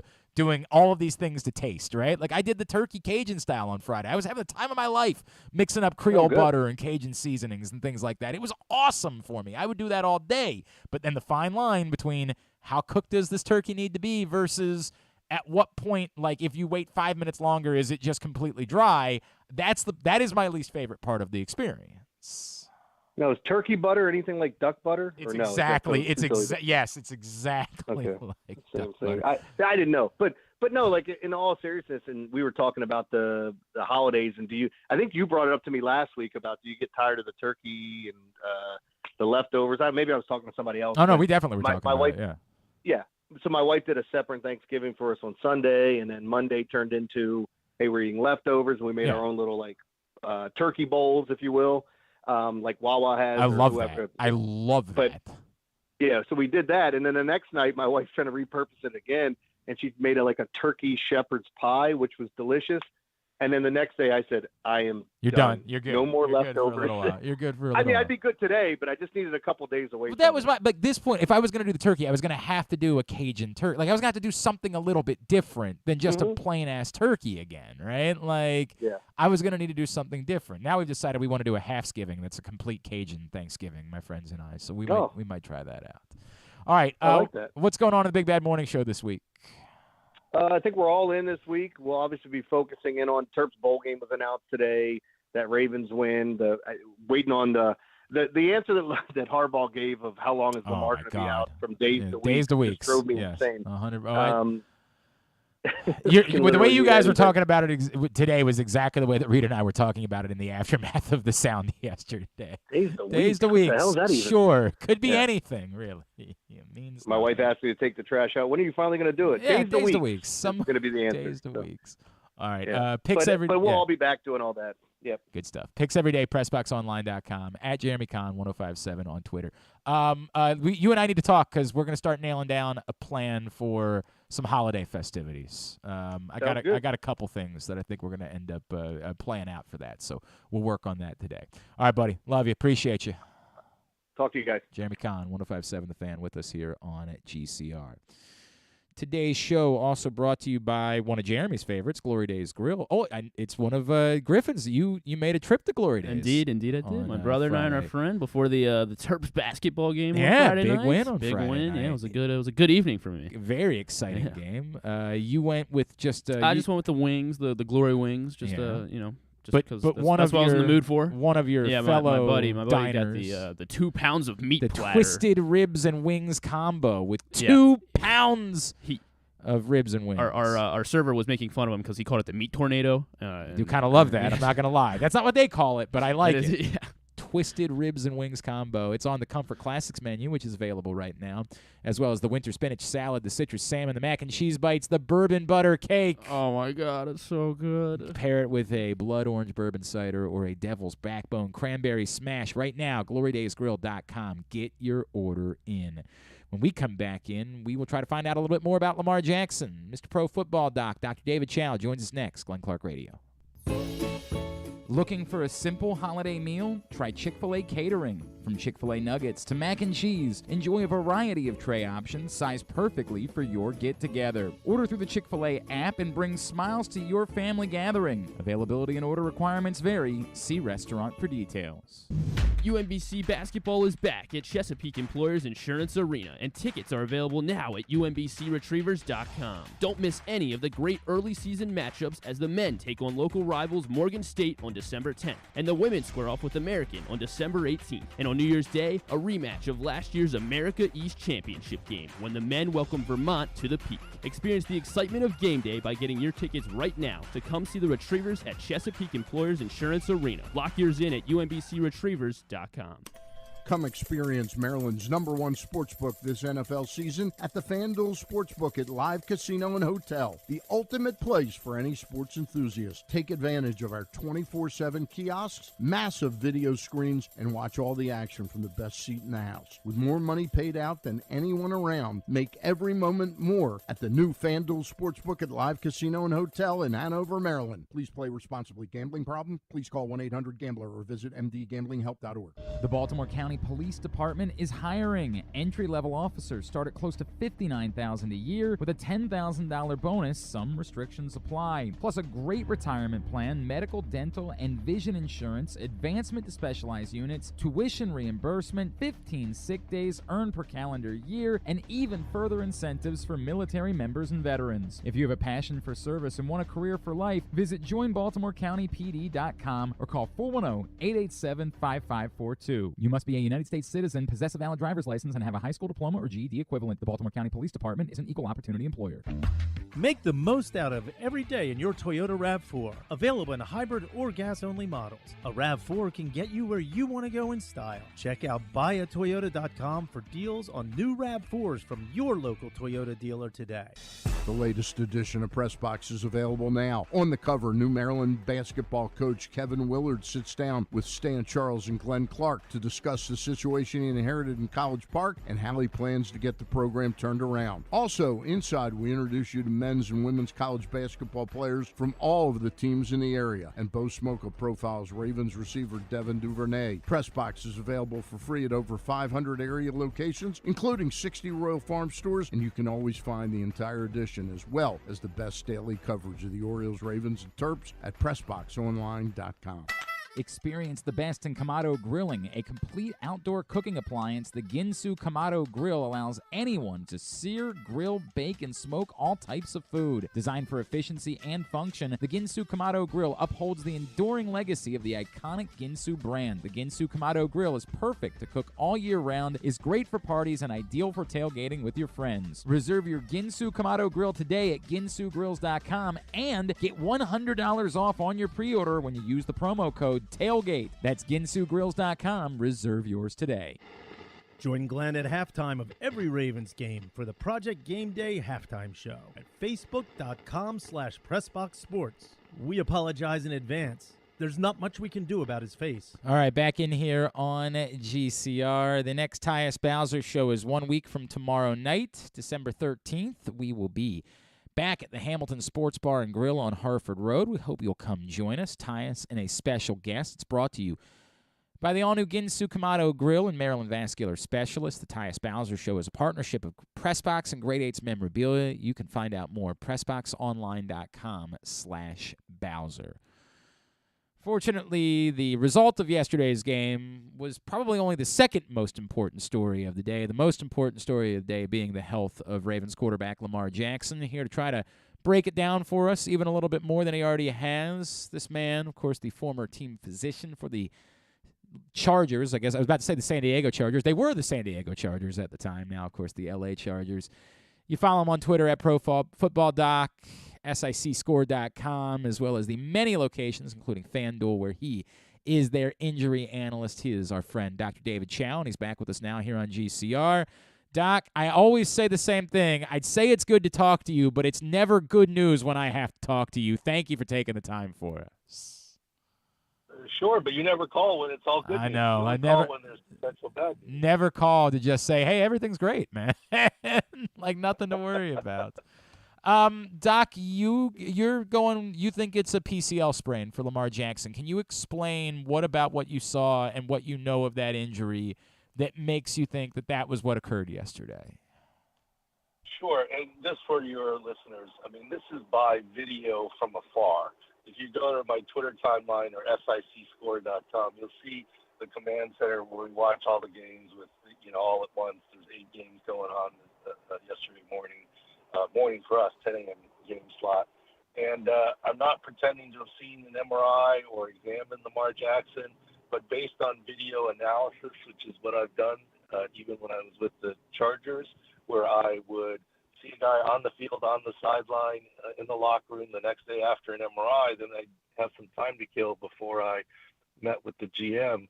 We'd go and look at video. There I knew the answer, and then I got to see the question, which was the video. Now I don't know the answer, but I get to see the video, and I hope to provide a little more information and background in what your head coach did, and I'm not being critical of him. That's what coaches do, right? A little bit of coach speak. What did he say? It's either days or weeks? Yeah. It's days to weeks was essentially the wording.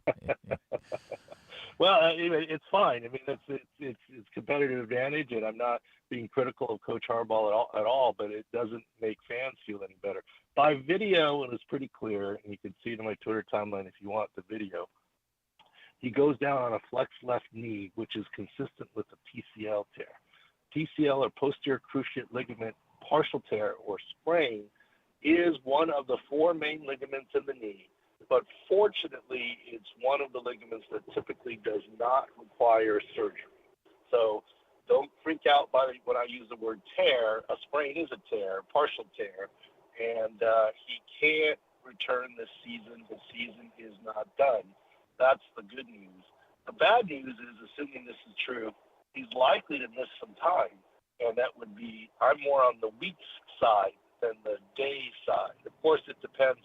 Is it a grade 1 or 2 or 3 PCL?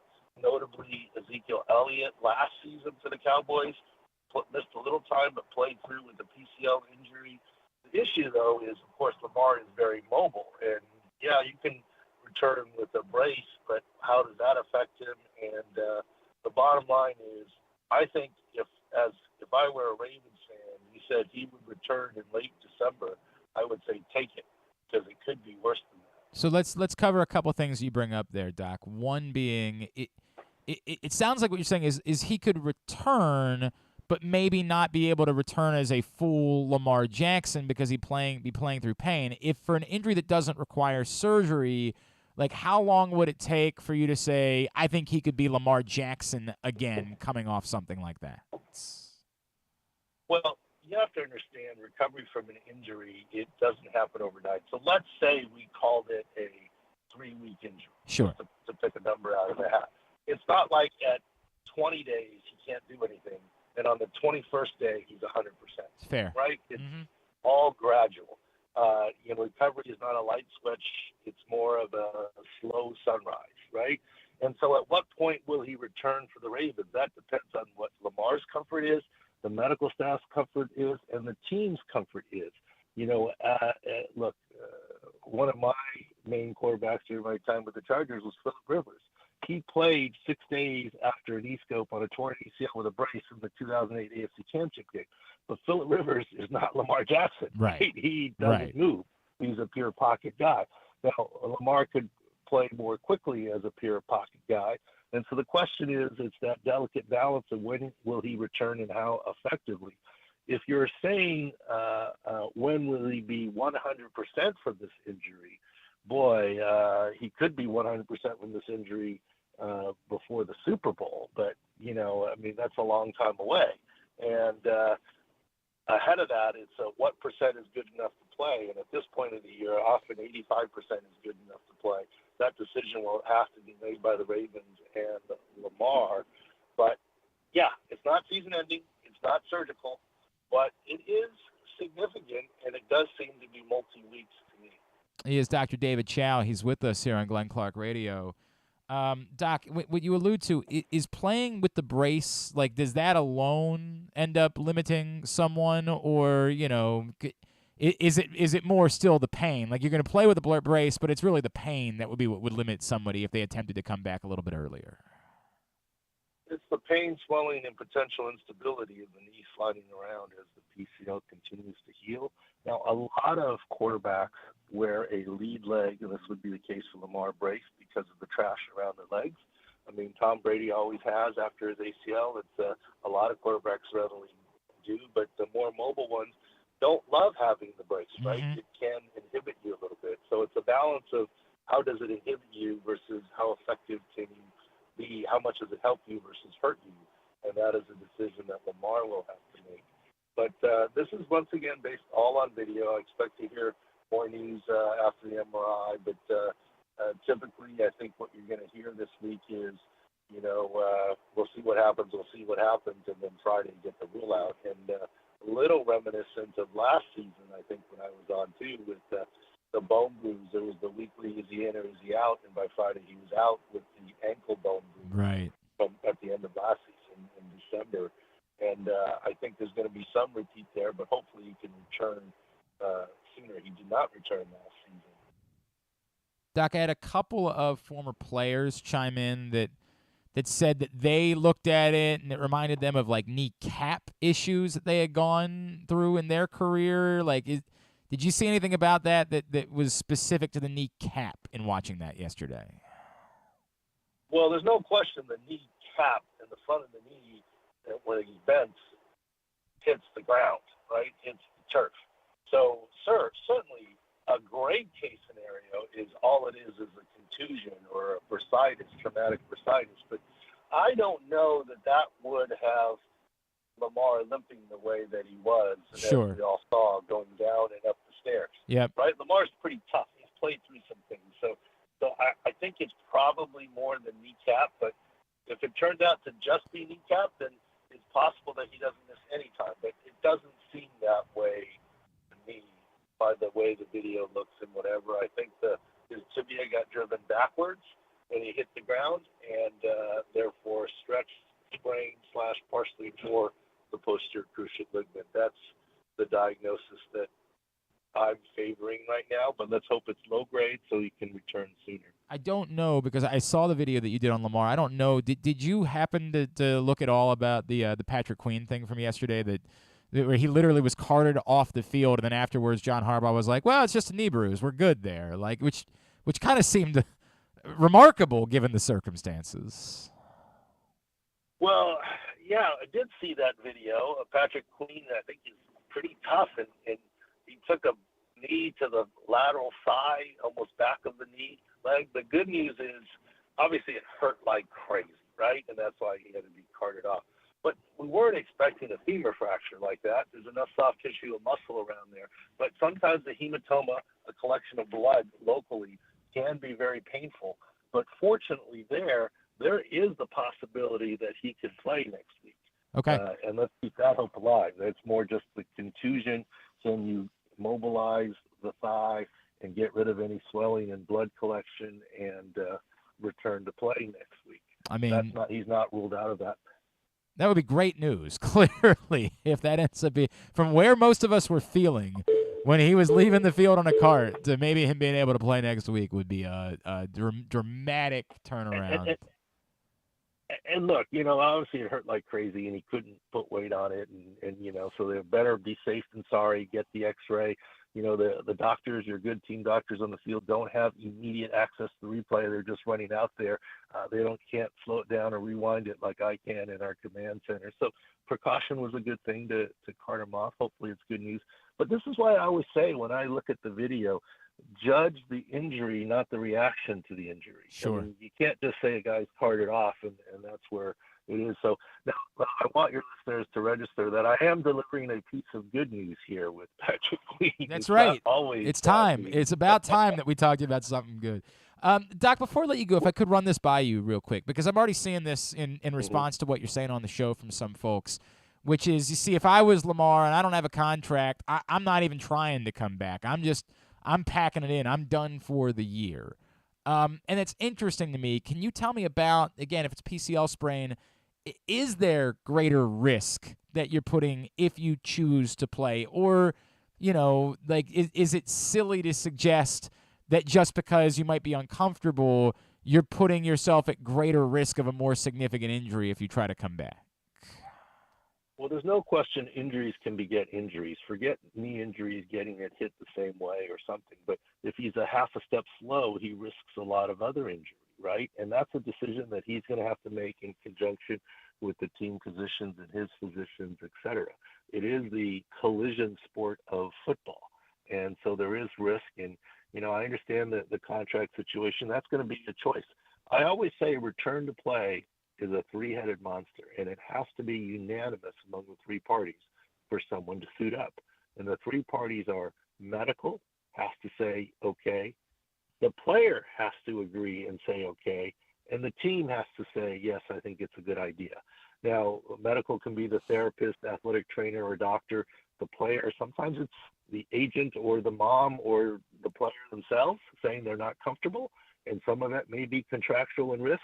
And sometimes it's the team, like, oh, well, we're just better off shutting you down or waiting till you're a little more healthy, et cetera. And it has to be unanimous. Any one party that says no, he doesn't return to play. So he does have that option if he chooses to go down that path. I don't know Lamar personally. I mean, he seems like someone who's driven to try and win. So I don't know that he shuts it down, but that I can't get inside of his head. I understand that. I completely understand that. All right, Dr. David Chao, I know there's probably about 6 billion things that we could plug for you, but what are the most important ones? Well, most important ones is, in game yesterday at Sports Injury Central, SICscore.com, we actually had the update on Lamar.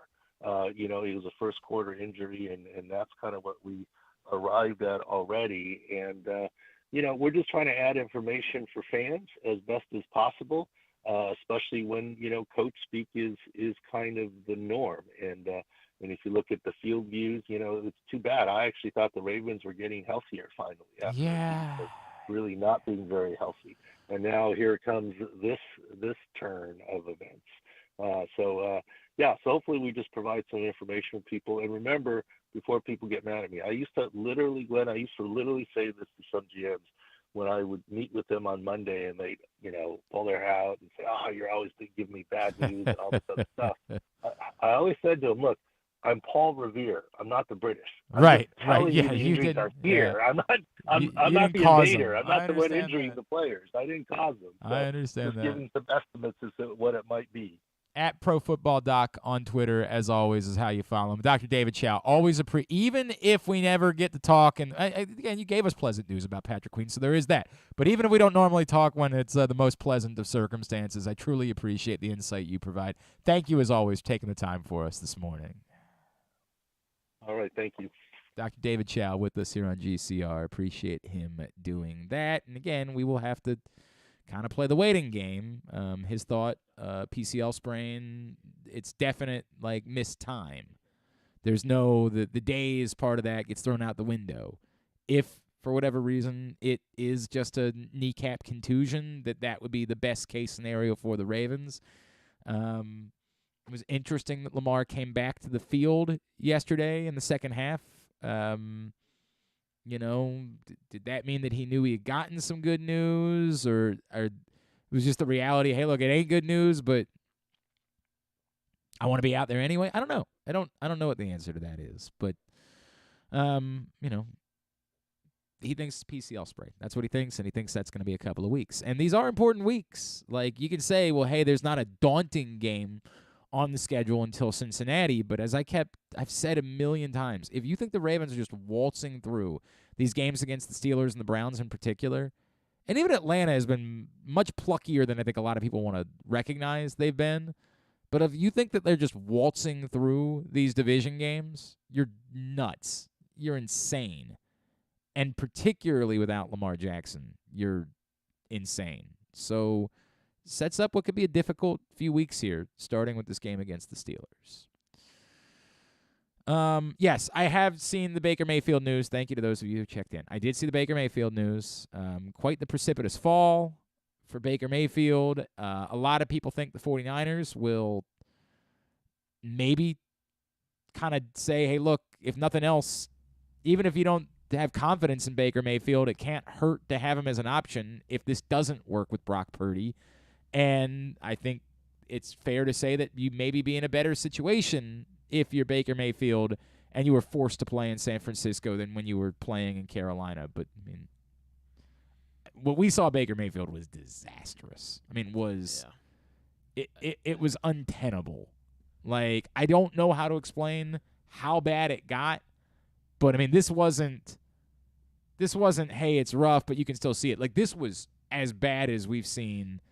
Maybe it wasn't Zach Wilson. That was about as bad as we've seen any quarterback this season, but it was bad. It's is he really a better option than Josh Johnson? It's if he plays like that, then you know the answer is he's not a better option than anything. But probably would wait for him to clear waivers, maybe. Because the money he still owed, and for sure you would do that. But I mean, I again, does it hurt? I don't know that it hurts. And if you feel like you could put him in there and say you're going to do significantly less here if you have to, it seems like Brock Purdy's going to be their guy. He's been in the system, he's been around, he's been in practice. They want him to be the guy. They wouldn't be picking up Baker Mayfield to say you're going to be our quarterback. It's more, what if in the next couple of weeks we find out that Brock Purdy can't do it, and we need to see if somebody can get us by for a couple of games. It wouldn't stun me for them to take a chance on it. I mean, it's a veteran. They signed Josh Johnson. It's a veteran quarterback that's available.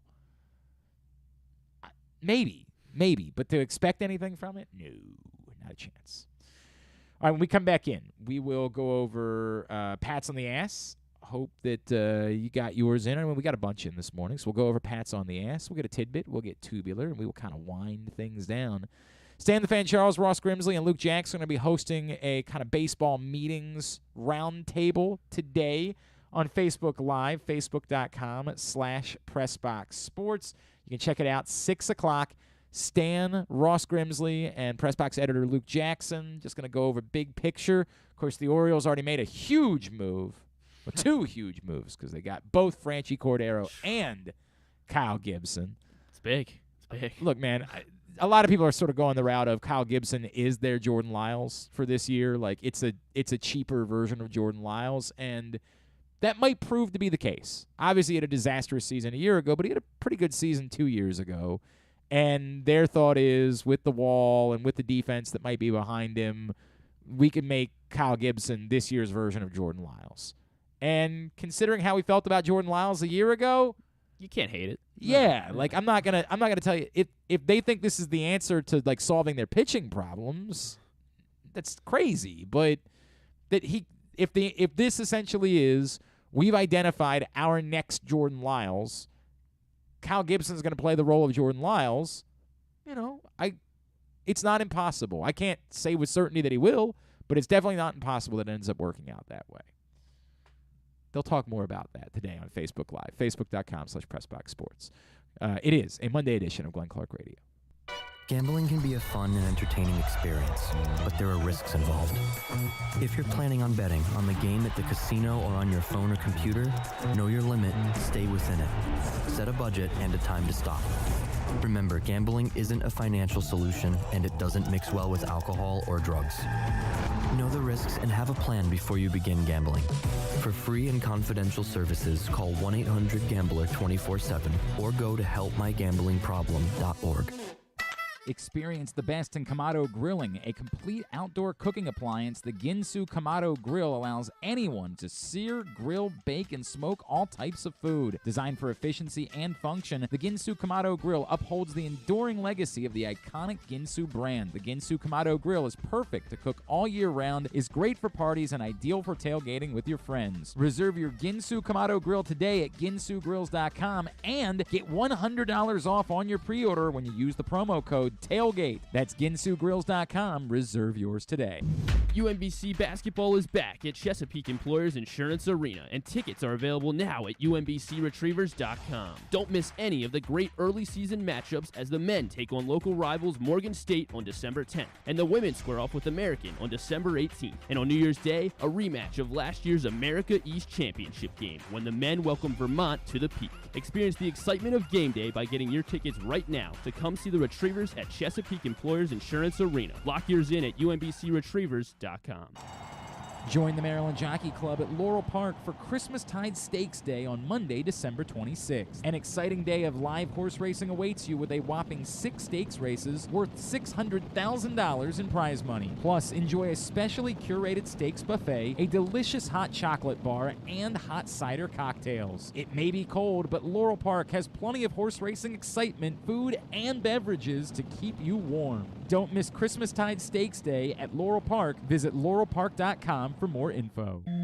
Another Orioles season is in the books, and the Bat-Around was there every step of the way as the Birds posted their first winning season in 6 years. And after promoting 2 #1 overall prospects in Adley Rutschman and Gunnar Henderson, Mike Elias has said it's liftoff from here. Hi, I'm Paul Valley, and along with my co-host Zach Goodman, we'll be here every Saturday from 10 a.m. to noon all off season, discussing every signing, trade, and waiver claim as we navigate the cold winter months that lead to spring training. You can watch us at youtube.com/PressBoxOnline and facebook.com/PressBoxSports, or listen live at PressBoxOnline.com/radio. And if you miss a show, you can find us anywhere you get your podcasts. So tune into the Bat-Around with Paul Valley and Zach Goodman every Saturday from 10 a.m. to noon right here at PressBox Sports. Whether your focus is luxury and comfort, convenience and technologically advanced connectivity, or sporty performance and aggressive styling, we've got the perfect Highlander for you. Check out buyatoyota.com for deals on new Highlanders from your local Toyota dealer today. If you can't listen or watch live, you can subscribe to the show via Spotify, Amazon, or Apple Podcasts. Leave a 5-star review while you're there. Or, if lying isn't your thing, we'll take a 3.5-star review too. All right, back in here on GCR as we continue along on a Monday edition of the show. I don't think I've done any yelling today. I think I got all that out of my system yesterday. people still checking in about it. I actually used it for the column that I wrote today at PressBoxOnline.com, which my point, if you missed it, there was a caller, Brian in Owings Mills. Brian wanted John Harbaugh held accountable. And I don't know why. It was on the heels of, like, the two calls. I'll dissect it. The two calls we had gotten before that were franchise, who I love. I've known franchise for a long time. Franchise saying this was the start of the Tyler Huntley era. And then the previous call was about Sean Payton. And I was already like, just, what are we doing? Like, what is going on here? When Brian came in to say that John Harbaugh needed to be held accountable for I snapped. Sometimes what I do is performative. Rita would not let me get away with saying this was performative. My face was red. She kept saying, I'm really mad I didn't take a picture of you. Your face was red. I was beside myself. What are we talking about? They're 8-4. What are you talking about? Held accountable. For what? How dare they? How dare they? How dare you be the head coach of an 8-4 football team? How dare you? They're 8-4. Now, what I wrote today at PressBoxOnline.com sort of picks it up from there, which is again, if we had all been in a reasonable place yesterday, if we had a conversation, Brian and I might have ultimately gotten to what I ended up writing about, which is Brian's probably, I don't know Brian. Maybe I know Brian. Maybe it's somebody that I've interacted with and I just don't realize I haven't put the two dots together. Like, there's some Brians that I tweet with regularly, and maybe I'm just not clicking that that's Brian in Owings Mills, so I apologize, Brian in Owings Mills, if you are somebody that and Brian's a regular caller to the postgame show, too. But maybe if we had, talked today, we would have worked this through. He would have said, dude, I'm not saying you're firing him right now. I'm just saying that, like, if this continues, and I keep saying those words, if this continues, if the Ravens' inability to run the ball, which is the singular reason why Greg Roman would be the offensive coordinator and why they continue to commit to this philosophy of football. If they continue to fail to be able to run the ball, then they have to sit down and discuss a lot of things. It's not as simple as just, the easiest thing to say is if they can't figure out how to run the ball, Greg Roman's got to go. You guys wanted Greg Roman to go when they were running the ball. You just didn't like it. So no offense, I don't listen to you when it comes to this. When they were running the ball well, those weeks, again, those Tampa Bay and New Orleans games, when they were dominant, it was silly to talk about Greg Roman. Now the Greg Roman conversation has taken a weird turn with this Stanford thing. What do? If he gets the job, do you let him go now? Do you say you need to stick around even if they're not running the ball? It was brought up, I think, by Jeff Zrebeck on Twitter yesterday. Like, you might not like what they're doing right now, but imagine a backup quarterback having to play for another couple of weeks. Like, what if Greg Roman accepts the Stanford job Thursday? And you might have to play a backup quarterback. Who's calling the plays if you let Greg Roman leave? Everybody's enamored with the idea of, like, T. Martin being the offensive coordinator. The same T. Martin who was so good at calling plays at USC that he didn't get to do it. Are you going to give a backup quarterback in a divisional football game someone who has never called plays before in the NFL that responsibility? Even if you think that Greg Roman should go. There are so many layers to this that it's a very awkward spot. But eventually, I could get to the place where I could say, if it doesn't get fixed. And we have to keep leaving room for that.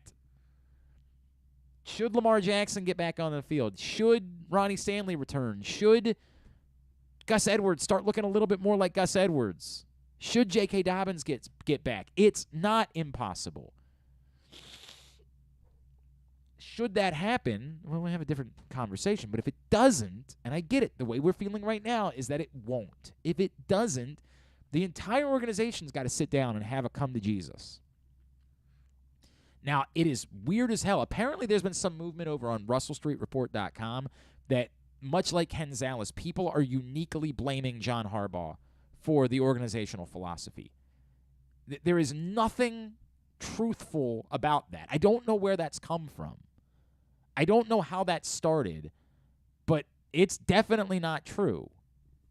It might be a philosophy that John Harbaugh likes, but this is not the front office desperately wants to do something else, and they're being forced to do it because John Harbaugh yields so much power over the entire organization. I mean, to be clear, John Harbaugh and Steve Bisciotti are very close, but John Harbaugh and Eric DeCosta are also very close. I don't know if you've heard their neighbors. You guys talk about it all the time.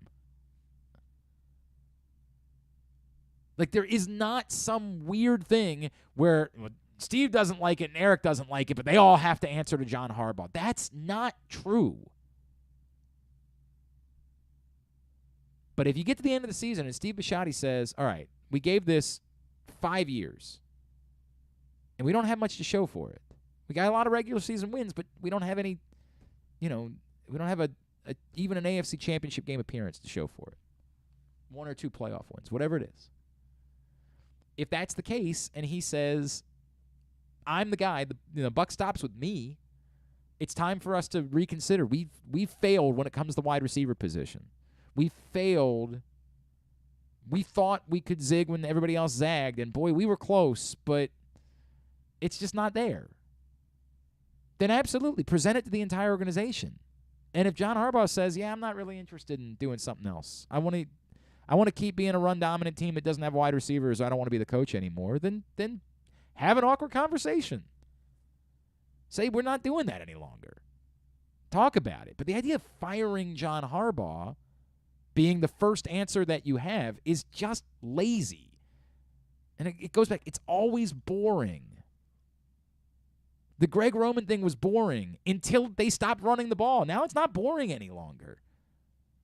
It's just that you're not having that conversation. You just hate Greg Roman for whatever reason. There's a warranted Greg Roman conversation right now. He's here to run the ball, and they're not running the ball. If you can't run the ball, you're not doing anything else. You got to go. Again, they got time to try to fix that. I wrote about it today at PressBoxOnline.com. I would encourage you to go check it out. Today's show is also brought to you by, doing some deep breathing. Today's show is also brought to you by the FanDuel Sportsbook at Live Casino and Hotel Maryland. UFC fight coming up on Saturday night. What's the fight this Saturday? It is Magomed Ankalaev versus Jan Blachowicz. Yes! For the interim light heavyweight belt. Why is there an interim light heavyweight So it was belt? supposed to be, they're supposed to run back Yuri Prohaska and Glover Teixeira. Ah, right. And then Prohaska got an injury like 2 weeks ago. I think it was some shoulder surgery. And they offered Glover, but they said they would only give Glover a title shot against Magomed, not against Jan. And Magomed is a big wrestler.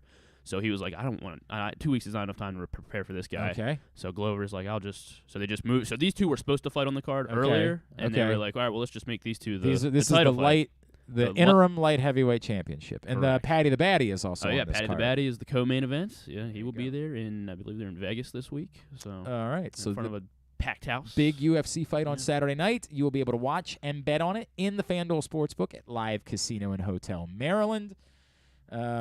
You reserve your spot because there's always huge crowds for UFC fights. Even if you say, well, I can bet from my couch right now. Well, you still have to pay for the pay-per-view. That's the way that it works, and you don't have to do that in the FanDuel Sportsbook at Live Casino and Hotel Maryland. So I highly recommend doing that instead.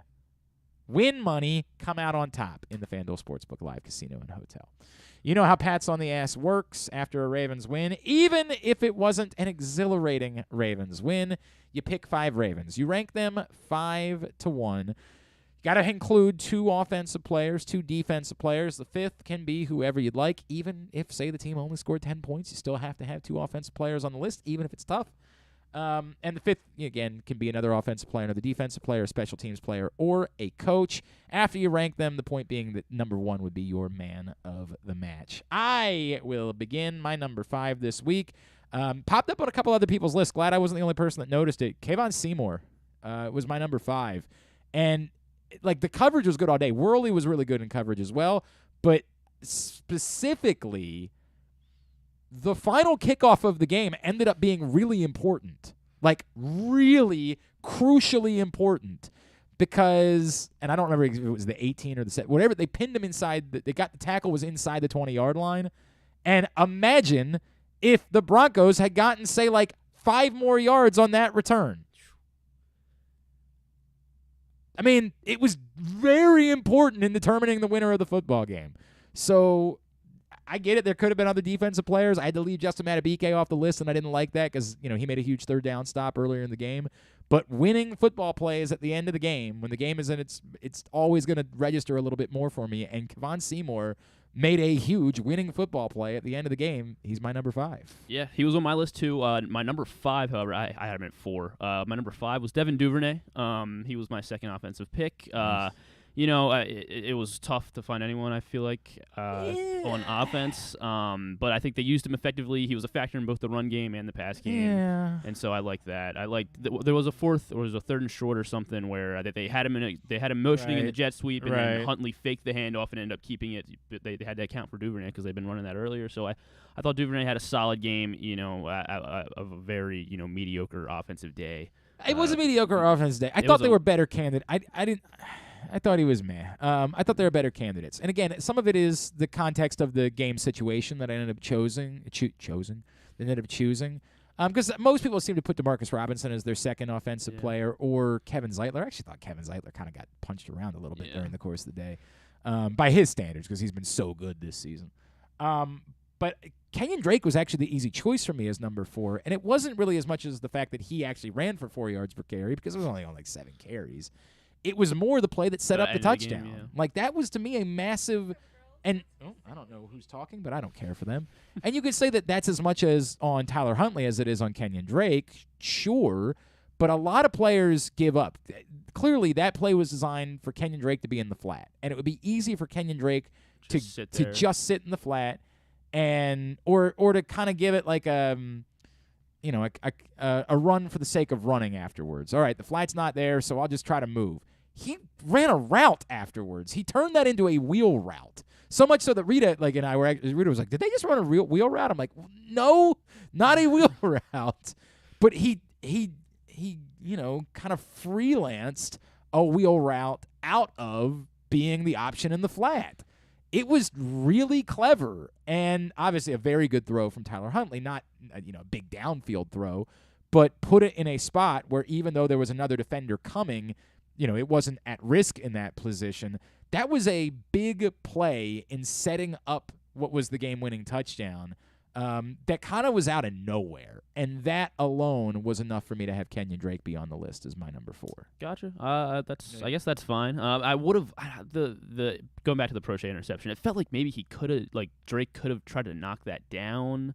Dude, there were 4 defenders. I know there were 4 defenders. Stop. There was nothing that Kenyon Drake was doing. It was a horrible play. It was atrocious. Now, again, everybody's getting all worked up about the call for different reasons. Like, nothing they were doing was working. I don't really have a problem with them going to a trick play on a day where nothing is working. Clearly, the Broncos were not at all fooled by the trick play, and partly because nothing's working, and you've done nothing to suggest that that's a play that you're running with James Prochet. So I get it, but I have no problem trying it, saying, let's see, to Femi's point, throw it away or run it. If James Prochet isn't at a place where he knows he can't throw that ball, then you can't, the play can't be in your playbook. I don't know where the blame goes between the two. I'm in a weird place with James Prochet. I think so little of him. I'm sorry. I wish that I felt something about James Prochet the way that you guys do, because Steve Smith talks about him. Oh, James Prochet. I wish that. I don't. It's also, like, not using him isn't the reason why I wouldn't have a play for him. He clearly can throw the ball. I mean, he's got an arm, obviously. But he clearly needed to know in that situation, whatever you do, you don't throw that ball. And given the arm he has, it would have been easy to just throw it out of the back of the end zone. So I'm frustrated by that. But, it has nothing to do with Kenyon Drake. I mean, there's 4 dudes there. What in the world is Kenyon Drake doing in that situation? My 4 was Seymour. He was big. They dominated the field position battle, which was big. It helped that the Broncos punter was very bad. So Seymour was my 4. He everything you said. He made tackles. He was all over the place on the special teams all day. So he was my 4, Kevon Seymour. My number 3 is where it starts getting easier to me. No offense. A couple of you are putting Tyler Huntley higher on your list. I don't know how you can do that. Tyler Huntley's number 3. He was the best offensive player on a day where there wasn't a lot of good offense. The interception was dreadful. I mean, it was unthinkable. No one, even if you're a backup quarterback, you can't throw that ball. And I said the same thing about, Lamar Jackson. Nobody can throw that ball. Awful. Just wretched. And he didn't do a lot. Like, he did exactly what the Ravens gave him. He kept the ball underneath, and the only downfield throw of substance, of course, was the pass interference to Mark Andrews on the right sideline, which, I don't think there's a chance in hell that was ever going to be a complete pass, but they got it anyway, right? Like, they got the call that they wanted in that situation. He was fine. He was fine for a Broncos game, and he's a fine backup quarterback in the NFL if the stakes are low. There's nothing that he's showing you that says that he's anything. We all get enamored by certain things, but you're not seeing anything from Tyler Huntley that's saying, boy, they got a gem here. They've got a fine backup quarterback, and that's as I keep trying to. If we were willing to talk realistically about Tyler Huntley, there's an amazing story there. That you can go from undrafted to being one of the 40 best quarterbacks in all of football is an amazing story. It's incredible. But to try to pretend like it's more than that just makes us look foolish. Did what he needed to do on the final drive of the game. And you give him credit for it. You give him his flowers, but he is definitely number 3 on the list. He's higher on mine. My number 3, Marlon Humphrey. He was my second defensive guy. I thought, I thought he had a really solid game. He made himself he had a a great factor. game. He's number 2 on the list. Okay. He made himself a factor in the pass rush, great in coverage. He's Marlon Humphrey, and whenever they win, I feel like he's always going to be on the list. So Marlon Humphrey. Marlon Humphrey's had an incredible season. He's had an awesome, outstanding season. He is definitely number 2 on the list. My number 2, Roquan Smith. Boy, you really did this. Of course I did it. He was leading tackler, defense that had no choice to be great. Roquan Smith, he's thriving in this Ravens defense, and he's making all the tackles. He's been a great addition. So Roquan Smith, my number 2. Roquan Smith is definitely number 1. He was by far the best player on the field yesterday. I don't know what we're doing here. Maybe it's a flaw in my Pats grading system or analysis, but I think it's almost always going to be the quarterback for me.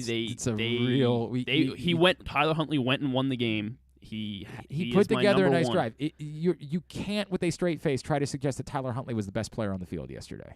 I think they don't win the game without him. That's 100%. They don't win the sure. game without dominating on defense to give them the chance to do anything offensively. True.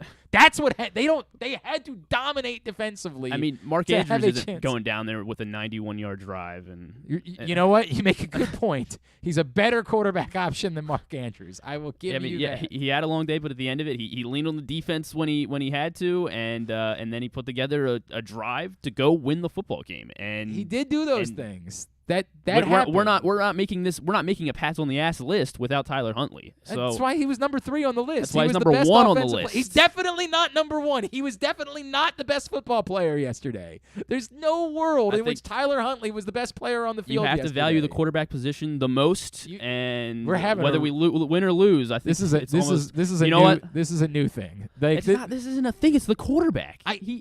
Griffin. Just being the quarterback isn't enough. And he won the game. He literally. What are we doing?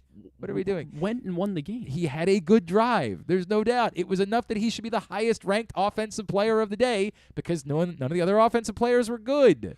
If there were other offensive players that were good, I don't even know that he would have been on the list, right? Like, there weren't other options. Yeah. But pretending like the totality of the game didn't occur. The way this team's built, it's always on the quarterback. It's not always on the quarterback. It's almost the exact opposite of that. The way this team is built, it's always on the defense now. Like, they built so that the defense is the story. We've been talking about it all season, how the way the league is set up now, defenses don't necessarily win games anymore. Not like the 2000 play. Ravens. It's quarterback play. I'm trying to be this. You watched that football game yesterday, and you think that they won it because of quarterback play and not because of defense. On the final drive, absolutely. I didn't ask that question. I asked, you think they won the football game yesterday because of quarterback play and not because of defense. At the end of the day, yeah. Oh, yeah. I mean, both they don't win it without either. But Tyler Huntley won the game. No, Tyler Huntley didn't win the game. He put together a winning drive. He did not win the game. They won the game because the defense somehow magically didn't allow more than 9 points. Well, it's the Broncos offense, too. I understand that plays a role. Nobody's taking that away. Nobody is going to dismiss that. It's far easier for a defense to do it when the Broncos offense is on the other side of the field. Yeah. Still. I think both were great. No, they weren't both great.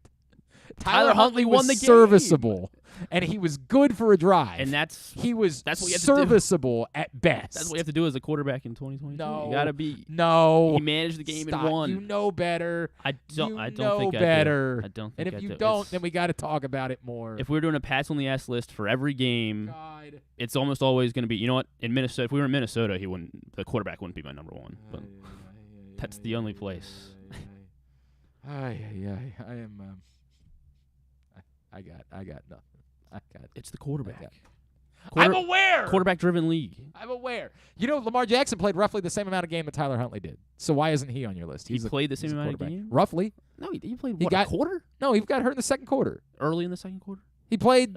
Why is he not on the list? He threw 4 passes. You're telling me it's the quarterback. Lamar Jackson didn't win the game. You're sitting here playing. He didn't win the game. Well, Tyler Huntley played. He played more and he finished it. God. So. I give up. Tyler Huntley's number 1. No, not in any world. By the way, I think somebody else did have Tyler Huntley number 1 on there. And they're smart. I couldn't. No, it's not that. Let's find out who that was. It's not that. Somebody else had Tyler Huntley, and I just couldn't. I'm like, what? Brian. Maybe it might be multiple people because maybe this is the one. Maybe this is the guy. Son of a bitch. Multiple people have now had Tyler Huntley number 1. Look at you. You've got a lot of company now at Tyler Huntley at number 1. Y'all are nuts. Y'all are insane. It's because they understand the quarterback. No, it's not wins that. Football games. It's because you're blinded by judging things by the last thing that you saw. The last thing that you saw that's also was true, Tyler Huntley and scoring a touchdown. Recency bias is a thing, and that's what happens. And so you just block out the fact that there had to be 60 minutes of game to get you to that point. Like, I like Tyler. It's also the romantic feeling that we have about the backup quarterback. We are always romantic about backup quarterbacks. I'll never be able to explain it. In every city, the most beloved person is the backup quarterback. Even in the cities where the quarterback is popular, you love the backup quarterback because it's always that he could be great. He's not great. We know that he's not great. He's serviceable, and he was serviceable yesterday. And I'm appreciative of his serviceability. I keep trying to say it's a great story that he's serviceable because nobody thought he could be serviceable coming out of college. And he is proving that wrong. That's a wonderful story if we're willing to tell it. We don't want to. We instead want to make it something that it isn't. We want to pretend like he won the football game yesterday. He did. Roquan Smith has the same game, and they almost lost. But if Tyler Huntley isn't on the field, yes, and we wouldn't do pats on the ass because they would have lost the game. You're right about that. But if you play for the totality of the game and you can't deliver one scoring drive, there's a bigger problem there. A far bigger problem. Wait, he delivered a scoring drive. Scoring drive. 2 scoring drives. A field goal. Sorry, 1 touchdown drive. I see a lot here with Tyler Huntley. I just saw the same thing. All of a sudden, it came in heavy. Everyone's got hot. Came in heavy on Tyler Huntley in the last. Everybody wants to be in love with the backup quarterback. Everybody wants to do that. My God. I love you guys. I love all of you. And I'm not going to do the thing that I did yesterday. You're not going to get me start screaming. But you're all smarter than. Well, I don't know all of you. I keep thinking that Griffin's smarter than this. I keep thinking that. This is how I feel. I think you don't get to say that.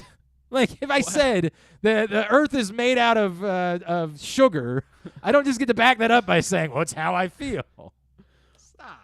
Come on, man. Continue to get me yours. Yeah. Yes, and if he had played well yesterday, Tyler Huntley, he won the game. He didn't play well. He averaged 5-point-something yards. It was enough to win the game. That's great. He scored didn't the winning play touchdown. well. He had a mediocre performance. Roquan Smith was a monster. Marlon Humphrey was incredible. The defense is why they won the football game. Now, it could have been worse. You're right, it could have been worse. And Tyler Huntley deserves credit for the fact that it wasn't worse. But he's not why they won the football game yesterday. Not in a million years is he the reason why they won the football game yesterday. They could have had Russell Wilson. He stinks. He's worse. He's not one of the 40 best quarterbacks in football any longer. I'm not sure if he's one of the 60 best quarterbacks in football at this point. Even if you think that Tyler Huntley was number one yesterday, continue to get your lists at Glenn Clark Radio on Twitter. And we will continue to share them throughout the day because I don't know. It's just part of what we do. That's the way it works around here. Pats on the Ass. We're also brought to you today by the print issue of Pressbox, which is available right now. On the cover, Kevin Willard. Last couple of weeks for this issue of Pressbox with the very successful first-year head coach, Maryland basketball, on the cover. Go get it right now for free at your neighborhood Royal Farms and at the hundreds of locations around town where you find Pressbox. Read it all. PressBoxOnline.com. We didn't really get a chance to talk about Maryland basketball. I know we kind of covered it. Obviously, a very nice win. And they didn't even play all that well on Friday night. Like, Jameer Young played well, obviously. It was amazing. They played okay on Friday night, and yet they figured out a way to win that game, which is pretty remarkable. Didn't talk at all about the soccer. Huge bummer, obviously. Massive bummer, but couldn't really be all that unexpected.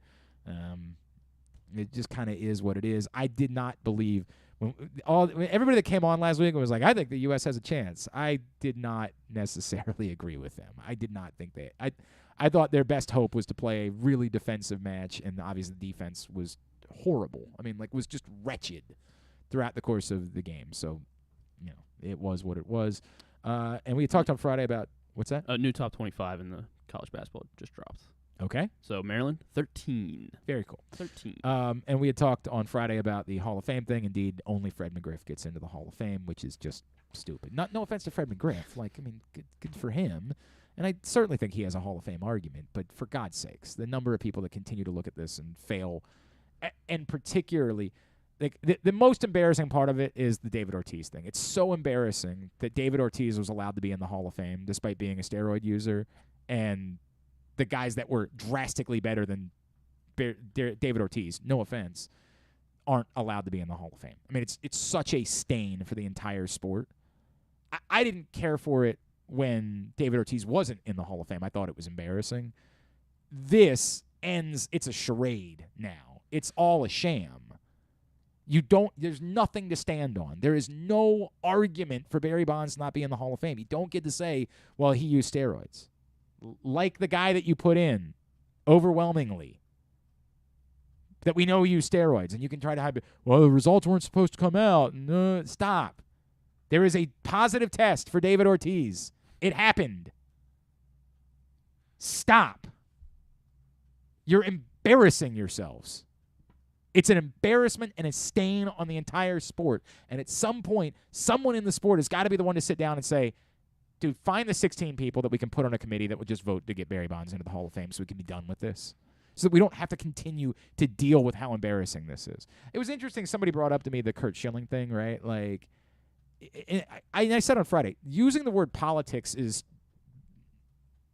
thoughtless. Curt Schilling's politics have nothing to do with why he's not in the Hall of Fame. I keep trying to tell you guys, there are way more Trump supporters in the Hall of Fame than there are people that aren't. It's that he's a repugnant human. It's that he has said truly vile, awful things about large groups of people. And I don't really have an issue with someone's repugnance being what keeps them out of the Hall of Fame. I made a comparison.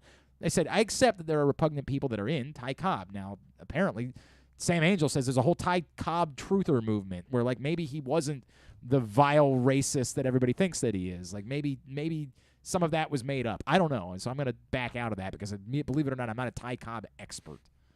But the Curt Schilling thing was always very difficult. He wasn't nearly enough of a slam dunk. I get it. He finished with over 3,000 strikeouts. But Burt Blyleven had to take a while to get into the Hall of Fame, too.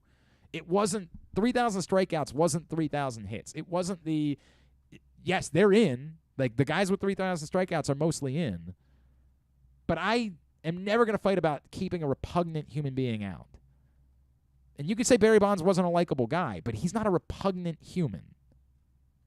he was a bad guy to deal with. He was unlikable. I've got my own personal Barry Bonds story. But the second he showed up on a Hall of Fame ballot, get the F out of here. It's bad. It's really bad for the sport. And the sport at some point should be, somebody's got to step in and be the caretaker of an entire sport to say, dude, what we thought, like us thinking we were getting our revenge on Barry Bonds is working the exact opposite way. It's embarrassing us. We look like idiots. It's reflecting poorly on the whole of the sport, and we have to fix it. We got one over on him. We kept him out for a long time. We showed him for being such a jerk. Now it's making us look like fools, and we got to do something about that. Tidbit is brought to you by UMBC Basketball. UMBC continues to roll, man. They continue to put up a lot of points. Yeah, a fun brand of basketball to watch. What? Yeah, they don't miss. Man, great shooting team. They really are. They are continuing to be a really entertaining basketball team.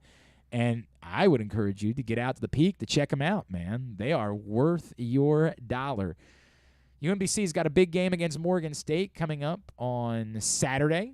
You can be there for that one this Saturday, December 10th. They have a huge America East Championship rematch coming up with Vermont on New Year's Day. Get your tickets for both of those, UMBCretrievers.com. The women take on American on December 18th as well. Again, UMBCretrievers.com to get your tickets and experience game day at the Peak. All right, we were just talking about the 49ers defense being so good. This is so funny enough, they allowed 7 points on the opening scrimmage play against the Dolphins because the Dolphins had, I think, what was it, Sherwin or what's his? I forget what his name is. But they allowed 0 points in their previous 94. Sherwood. Sherwood. The receiver that Sherfield. Trent Sherfield. Yes, Sherfield. 0 points in the previous 94 minutes of gameplay entering Week 13. The 49ers defense had allowed, and then of course they allow 7 points on the opening play against the Dolphins, but it went on to win. Yeah, so sure did. A.J. Brown had his revenge game was very real. He had more receptions, receiving yards, and touchdowns than all of the Titans wide receivers combined in Week 13 yesterday. 8 catches for 119 yards and 2 touchdowns. I mean, in fairness, Traylon Burks got knocked out of that game. And I'm not trying to say that it would have been a drastically different game, but you did see, he got knocked out on one of the most amazing plays that you'll see somebody make to hold on to that ball. So AJ had 8 for 119. All the Titans receivers combined had 4 for 41 and 1 touchdown. That was including Traylon Burks, obviously, before he got hurt. And then finally, Devontae Adams now has 4 games this season with 100 receiving yards and 2 receiving touchdowns. That is the most such in a season in Raiders history, and it got me thinking about who would have the most such games of all time. So 100 receiving yards and 2 receiving touchdowns. Who has the most games? I would like to... Exactly 2 or 2 or more? 2 or more. So 100 plus, 2 plus touchdowns. Give me the top 8. Let's do the top 8. Okay. I'll assume Randy Moss. Randy Moss is number 2 with 26 such games, 100 yards receiving. Jerry Rice. Jerry Rice will be number 1 with 27. 1 ahead of Randy. Terrell Owens. Terrell Owens is number 4 with 17. So, yes. I'll say... Man. I will say these are the easy ones for me. And I get that probably some of the rest of these are very easy as well. I'll still say Julio Jones. Julio Jones is just on the outside. He is 12th with 11.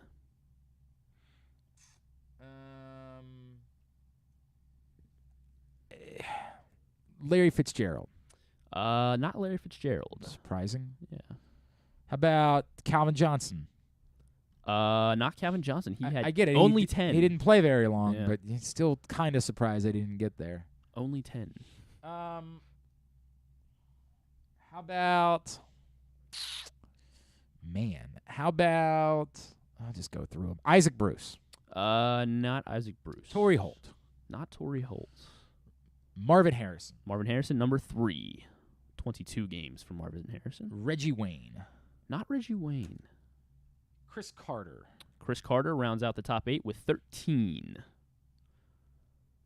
How about? So you need 2 more. How about? Man, I don't know. How about Tim Brown? Not Tim Brown. He had 11, tied with Julio. Steve Smith. Not Steve Smith. Not sure he has less than 9. Andre Johnson. Not Andre Johnson. All right, Andre Johnson had 9 actually, but not on the list. Not on the list. All right, it's 12:29. Both of them are out of the league. One is very, very old. Don Hudson. Not Don Hudson. You got the first name right. Oh, Don Maynard. Don Maynard has 16 with the New York Jets, and then one more kind of in the news cycle last week at least. Antonio Brown. Antonio Brown, 14.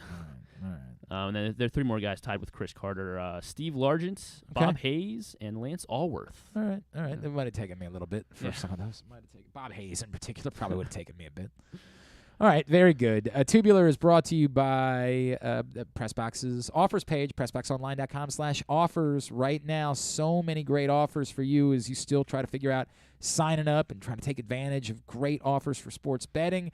Go right now to pressboxonline.com/offers. You can get $200 in free bets from DraftKings after placing your first $5 bet. Again, pressboxonline.com/offers. Here's what's coming up totally tubular-wise. What happened with Japan and Croatia? Good question. I don't even know. I know. This afternoon, Brazil and South Korea at 2 on Fox. John Proctor was trying to keep track of. Oh, they're in extra time. They're in extra time. 1-1. Ooh, very dramatic. They're in the 119th minute right now. How about that? Ooh, so they made. They're a minute away from PKs. Is what you're saying. Yes. I like that. ESPN tonight, and this one's on it. For some reason, the Mannings came back for this one. The Saints and Buccaneers at 8:15. This is for the division. Of course, they came back. Football. NBC Sports Washington Capitals Oilers at 8:30. NHL Network Blues Rangers at 7. NBA TV Suns Mavs at 8:30. USA Network WWE Monday Night Raw tonight at 8 as well. Anything non-sports wise? Not a whole lot. Naomi Osaka's gonna be on Stephen Colbert. I do enjoy Naomi Osaka. Bad news today that the ESPN is not sending their broadcasters to Australia. They're just having everybody work from home. Dumb. If you can't do it, don't be the partner. Let somebody else have a shot at it. I mean, or hire local people. I've said this before, too. Like, this is infuriating about the people that do this for, like, low-level college basketball. I get, for the most part, like, the real events, everybody's back to being in person. But, like, lower-level college basketball games on ESPNU where they still have somebody, like, broadcasting the game from home, there is somebody in Lafayette, Louisiana that is capable of broadcasting a game on ESPNU. You don't have to fly in the same people to do all these games. You can just hire someone locally, a talent local, to call the game instead so that they're actually at the game and feeling it and involved with it instead of being like, instead of not knowing what's going on. It's so insanely dumb. It would suck because I like ESPN's tennis personalities. It would suck for it not to be, Chris Everett and for it not to be Mary Jo Fernandez and Brad Gilbert and Darren Cahill, but there's somebody in Australia. I assume Darren Cahill will be there anyway. I don't know. He is. Jason Goodall is, I think, based out of Australia. Like, there's somebody in Australia that is capable of calling the tennis that's there. Just hire them for the tournament. Or don't do it. It's very infuriating. Yeah. Barmageddon. Nobody else cares because I'm the only one. Well, that's very good points. I think you're right. Barmageddon is a new series premiering on USA. The celebrities are going to do bar games on this game show hosted. So one of the Bella twins is involved. Yes, Nikki Bella is hosting it, and at Carson Daly and Blake, or is Carson? I don't know if Carson Daly's co-hosting or as well, but it's at Blake Shelton's bar in Nashville. You can't miss that. Mike Vrabel's on an episode. So is Jimmy Johnson, the NASCAR driver. They're in an episode just playing big bar games. When I was young and had nothing to do with my time, I probably watched dumber things. But like, and then Back in the Groove, new dating show series on Hulu. This one is though with like the name suggests, it's women in their 40s trying to get back in the groove. So 3 women go to like this villa with 24 hot young guys. This is basically 20s. How Stella got her groove back, but it's a dating show. Yeah. Okay. Yes. Right. I'm not opposed. Yeah. So it'll they're 24 young hot guys with 3 women in their 40s, and there's gonna be 2 episodes each night or each day, I guess, on Hulu this week. Sounds good to me. Yeah. I'm not gonna watch, but it sounds good to me. All right, very good. Thanks today to Femi Ayanbadejo. Thanks also to Dr. David Chao and Jeremy Conn. We'll get all that up in a greatest hits section of the tab at GlennClarkRadio.com. Anything? I mean, Stuff Patrick. and things. Patrick and Joe Serp. Thanks, everybody at PressBox, all of our great sponsors and partners, including the Baltimore County Police Department, Problem Gambling, Glory Days Grill, Royal Farms, Costas Inn, Maryland Jockey Club, Baltimore area Chick-fil-A restaurants, Great 8's Memorabilia, the FanDuel Sportsbook at Live Casino and Hotel Maryland, Maryland Vascular Specialist, the all-new Ginsu Kamado Grill, UMBC Athletics, your local Toyota dealer, buyatoyota.com. Thanks to Griffin at Griffin_Bass. Follow us Twitter, Instagram, and TikTok at Glenn Clark Radio. Have a great Monday evening. Go nobody in particular. Duke sucks. Ohio State sucks too.